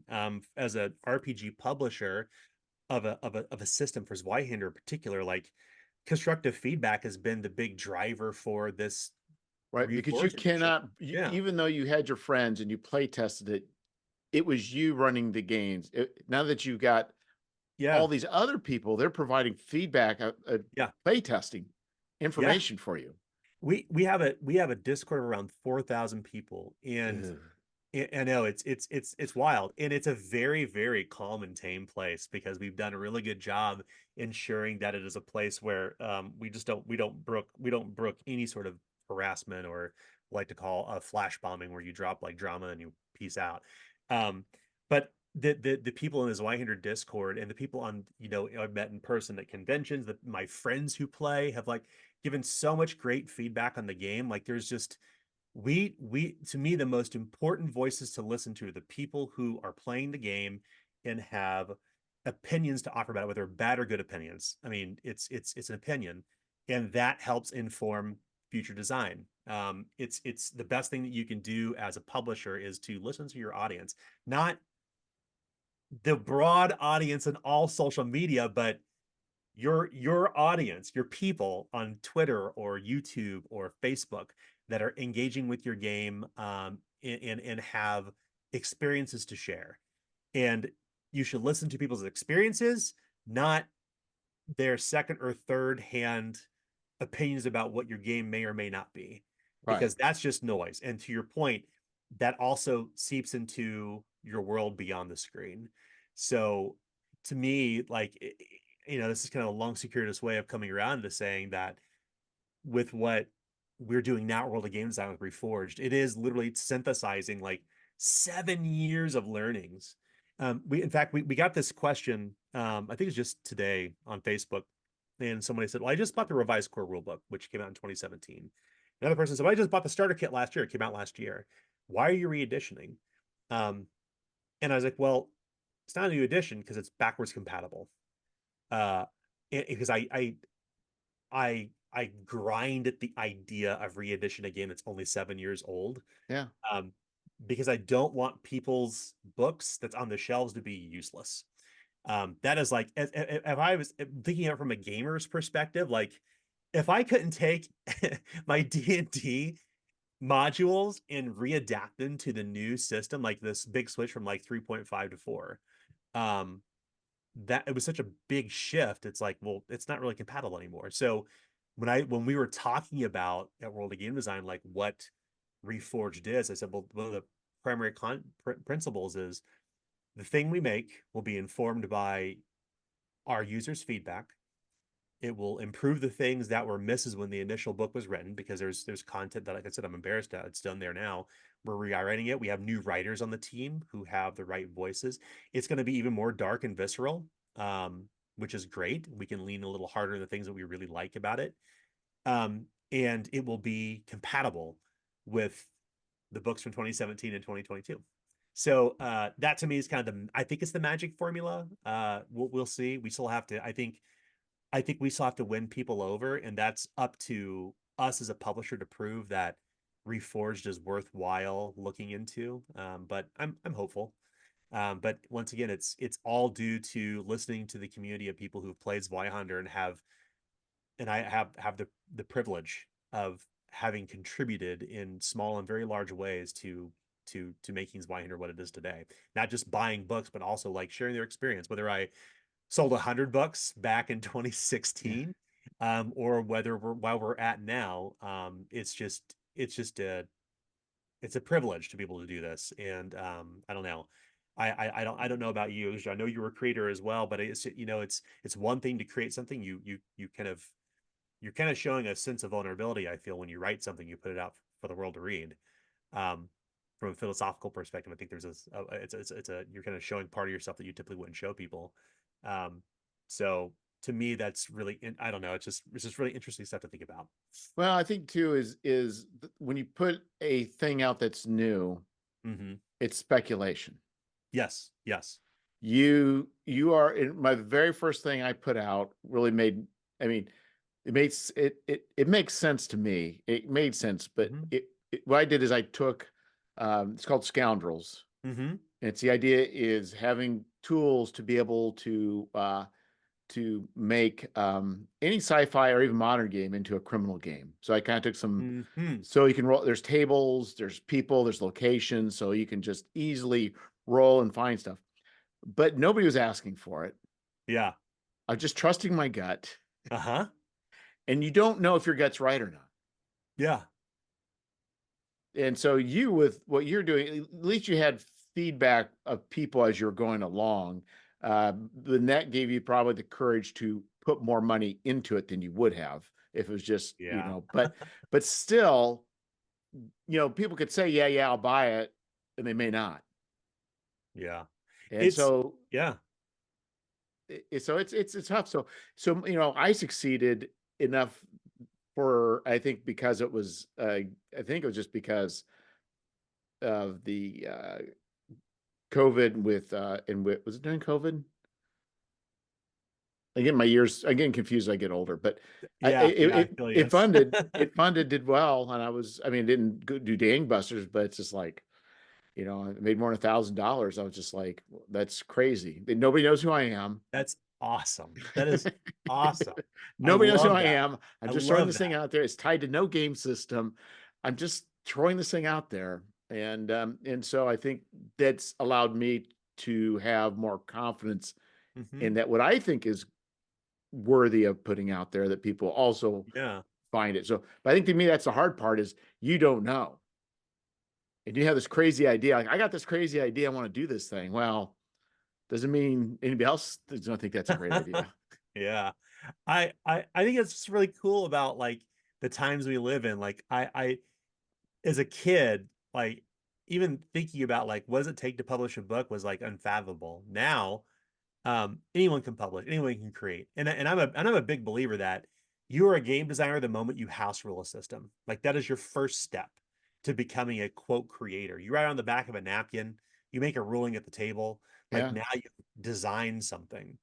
And it does take courage to put it out there because you may be because who knows if they're gonna believe in the thing you make. Well, I think there's two Uh, things. For me, there wasn't, my main concern was to put money into something and then it fail more so. But when I was doing the photography, there are people that would look at my pictures and they're like, oh, I would sell at the like farmer's market. They're like, oh, I would love to do that. I'm just afraid people would say bad things about my photos. uh-huh. And I'm thinking, nobody does that. Like nobody No. walks around. Maybe there's a rare occasion, but nobody walks around art fairs or farmers markets and start criticizing Yeah. people's Harumph. merchandise. That's right. But they have this fear of being out in the open Yeah. and people criticizing them. And I realize that is a fear, and I think that's what holds people back is a fear of people not liking and Yeah. criticizing them. Yeah, it's very true. I think that no matter what size your audience or how many books you've sold, I don't care. Anybody who's ever published anything, it doesn't matter what your size of your following is. It doesn't matter like how many YouTube followers you have, or how much email you have, or how many books you've sold. Like I said, um, every creator, I believe, has a fear, an innate fear of being judged because their creation may not be up to snuff, or maybe the thing that you love isn't universally loved. And Yeah, and I will say there is a bit of that because I like reviews yeah, scare me. oh yeah. Still, I can't read them. Like I will turn into like a prune and just wither off the vine. I can only listen to feedback in Discord now because it was just heartbreaking to read bad reviews. Critical reviews are okay, but I found like I'd be like, oh my god, I can't do this. Like it's dragging me down. And once again, these are their people's experience with the game or whatever, But like I can't read reviews. Like I don't read reviews on Amazon ever. Like like that just I get the same feeling reading reviews that I do watching videos of myself when recording. Like I can't rewatch things I Yeah, record on my game table. I master the video and it goes off into the ether and I never look at it again. Like I don't want to hear my voice. I don't want to see my face. It's just so terribly embarrassing. And it's the same thing for reviews. Like I can't do it. I get that cringy feeling. I think So there's I a only listen problem. to Discord now. I've noticed with the Facebook or on Facebook where World of Games I posted for the Hannibal RPG initially. Yes. Oh Uh, yes. and they posted this was months ago. I don't know if you saw it, and people got like very negative. They did. They did. Yeah. And I'm thinking, I don't think people realize because I've even had some people post some stuff on my ads. I'm like, do you not realize that there's a real person that Yeah. you're talking to? Like when you say Yeah. something snarky, there's really a person there that's reading that. It's their thing, and I don't think people do. Yeah. It's not like this, like we're not talking about like the 800-pound gorilla in the room. Yeah, It's not like a D&D suit who's like issuing AI to post ads. Like it's literally a person yeah, who's either creators like you and I, yeah. or maybe they're getting paid a pittance to like interact with people on social media, and now you're ruining their day. And that I mean, I think I think collectively, not I think the royal we, maybe not you and I, but probably you and I too. Why not? Let's include everybody.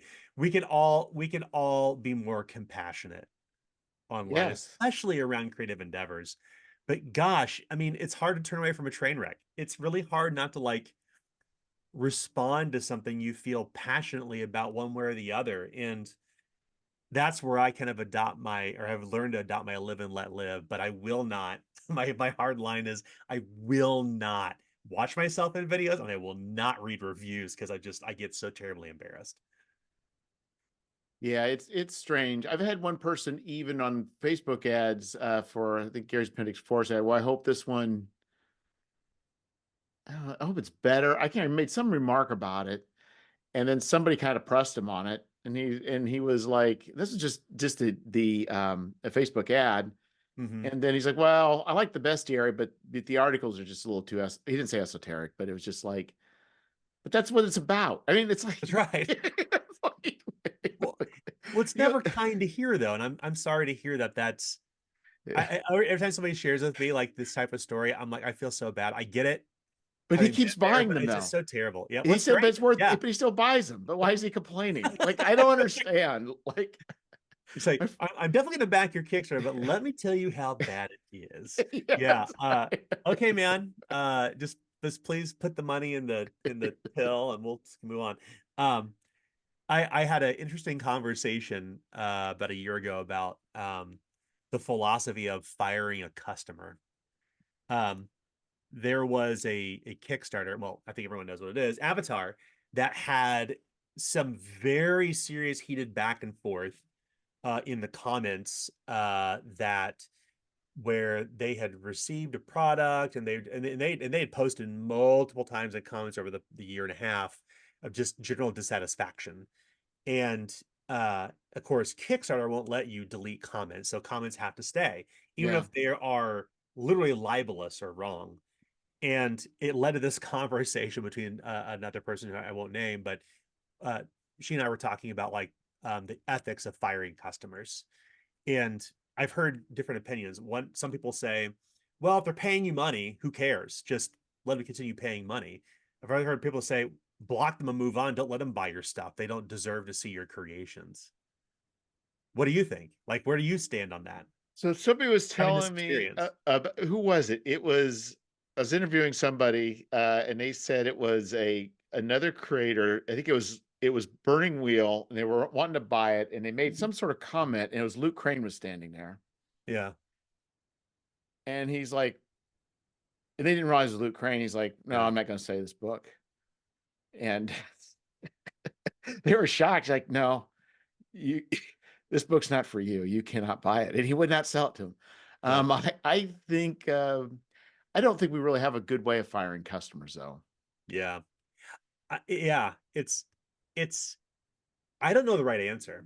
I truly don't because I mean, if somebody wants to pay money for your thing and they hate you or hate the writing, I mean, I don't know. I mean, that's where I run into the I just can't I just can't watch social media because it is because I will net like if I can't even like I have now I'm in the position where I'm like having to like hide comments on paid ads because people post just terrible stuff. What's But I'm wrong not with gonna people? but my general approach is if it's general dissatisfaction with a product or a person, I don't block them. But if it is something that would Oh, potentially you're talking about with cause, Facebook and how that. I've not yeah, had anybody do anything that I felt really crossed the line. good, good, So the one criticism, hey, I hope this is not as boring as the last ones. Like, yeah, it was kind of annoying. But other people stood up, said some things, and he yeah, explained himself. Once he explained himself, I understood. And he also made it very clear to everybody when he explained it that he's just complaining about being what it says it's about being, you hmm know. hmm But I'm very fortunate I've not had anybody just say terrible things.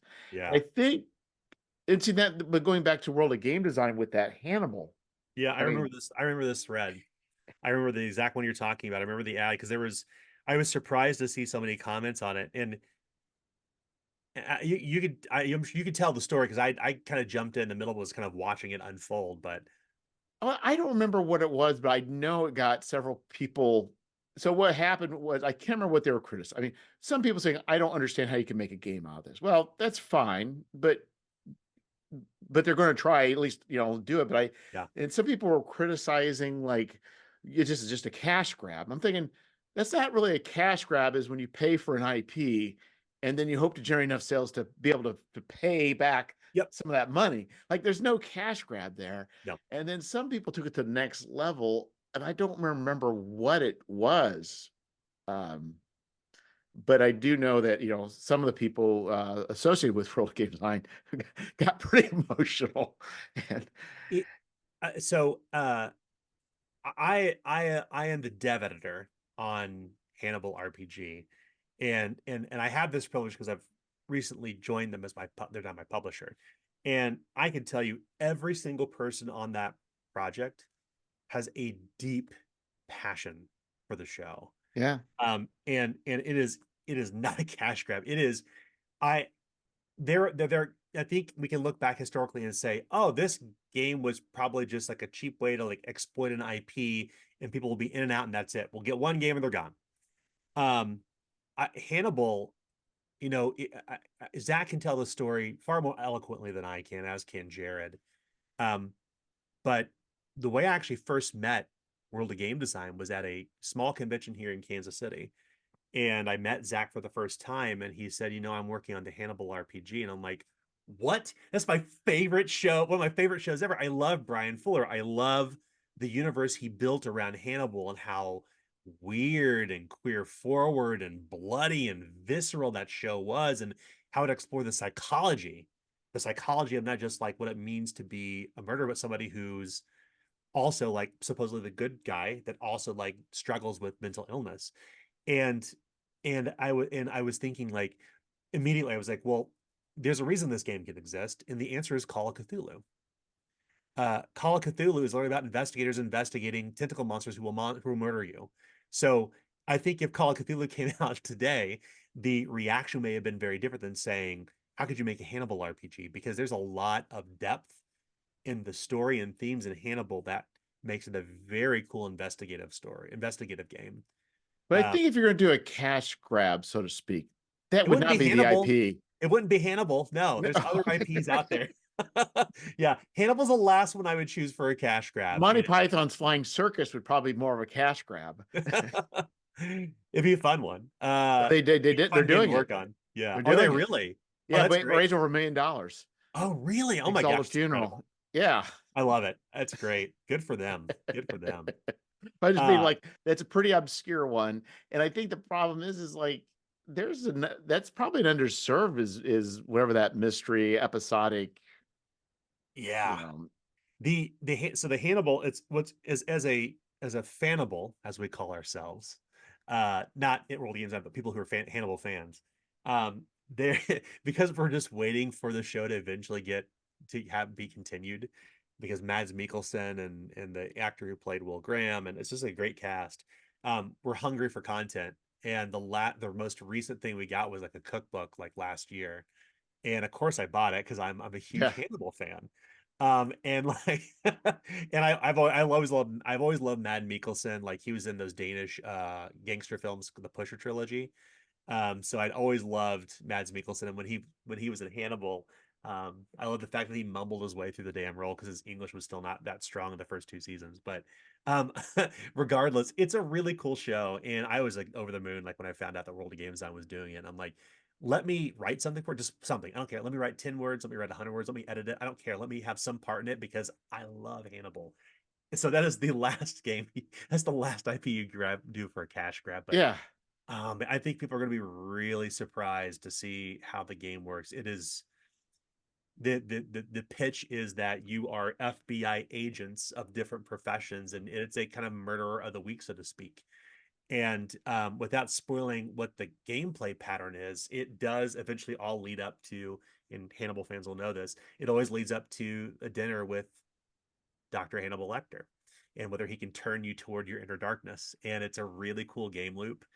And I don't know, it's been a real privilege to be able to work on it so far.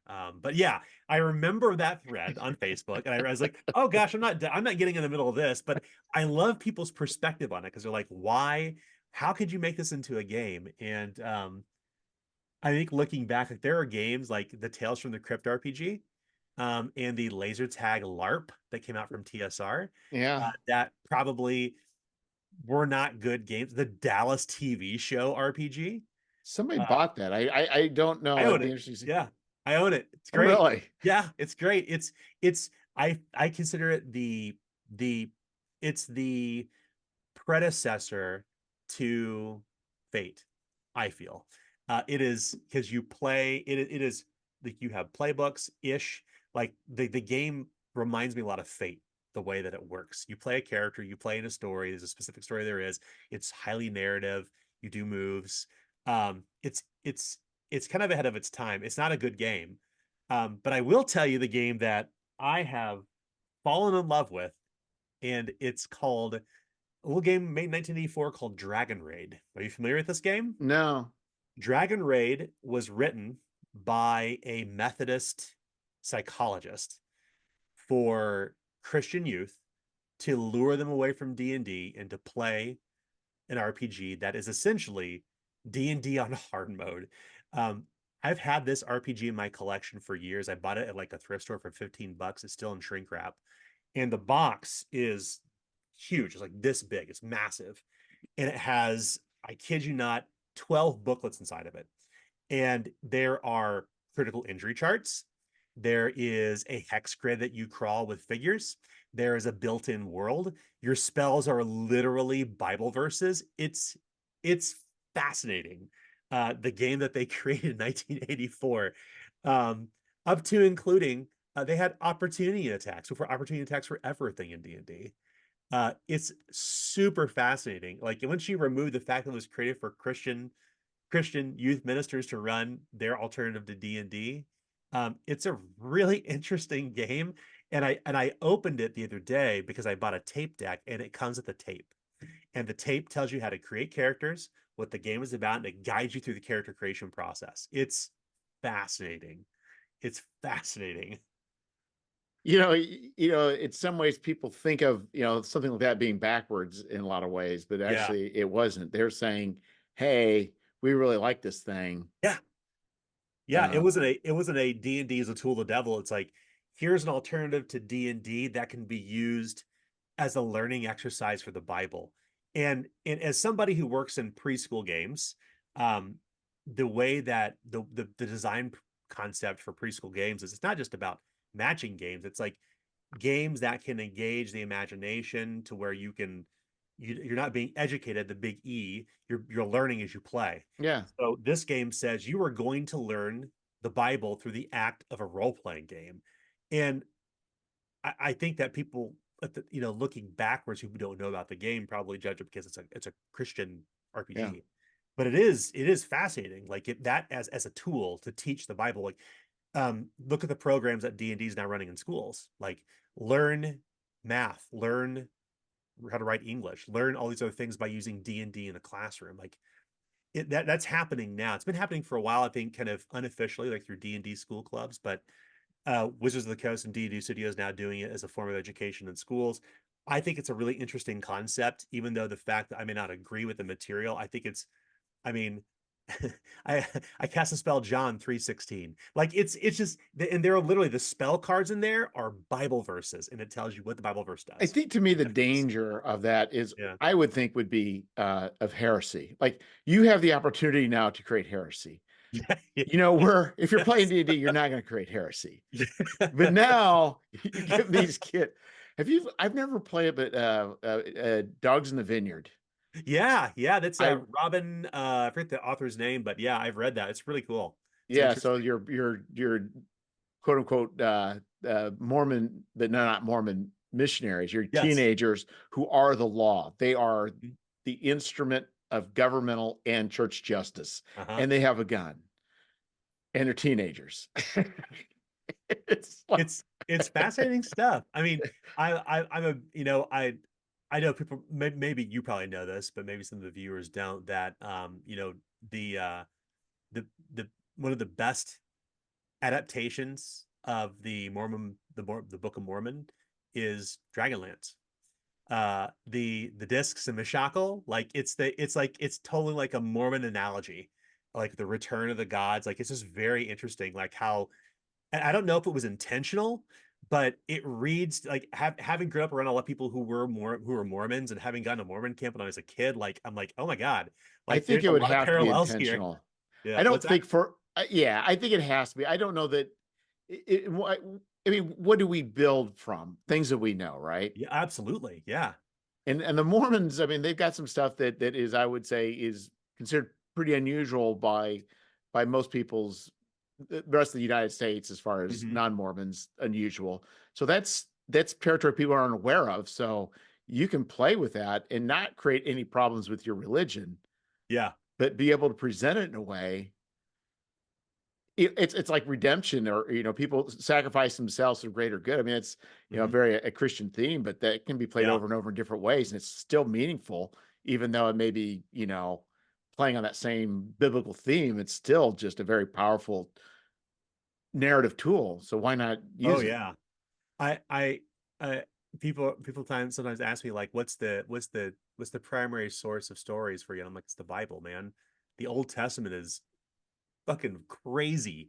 And in a sense, like if you're to take the if we assume that okay, so if we strip out all the Christianity from the Old Testament, like it is a wild read. Like it's like reading the Silmarillion, but billions of people believe in it. And it's got some great stories in it that you can use and kind of carry forward into you write about the things that you know, right? So like the Dissident Shackle and Dragon, like Yeah. things you know.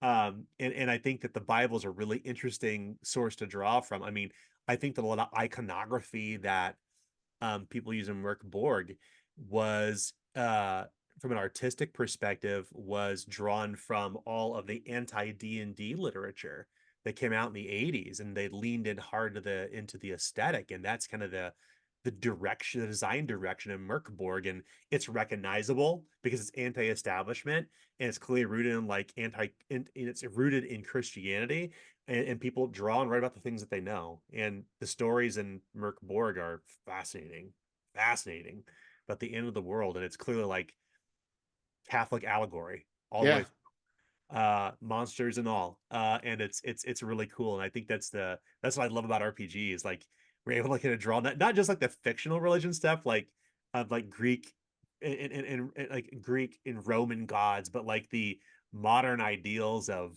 religion and how you kind of take that and you put it through the lens of a Right. role playing Well, you'd game. say, what if the world is real? What if their worldview was real? What if the Greeks' worldview was real? Oh yeah, And we that's don't do that. We just say, well, they believe in gods and God's going to spell her. But what if it really was real? oh, we're fucked. Because the world's screwed, man. Yeah. Because the world's largest religion is, it's not Christianity, and it's not Mormonism. Yeah. So we're all fucked. So Yeah.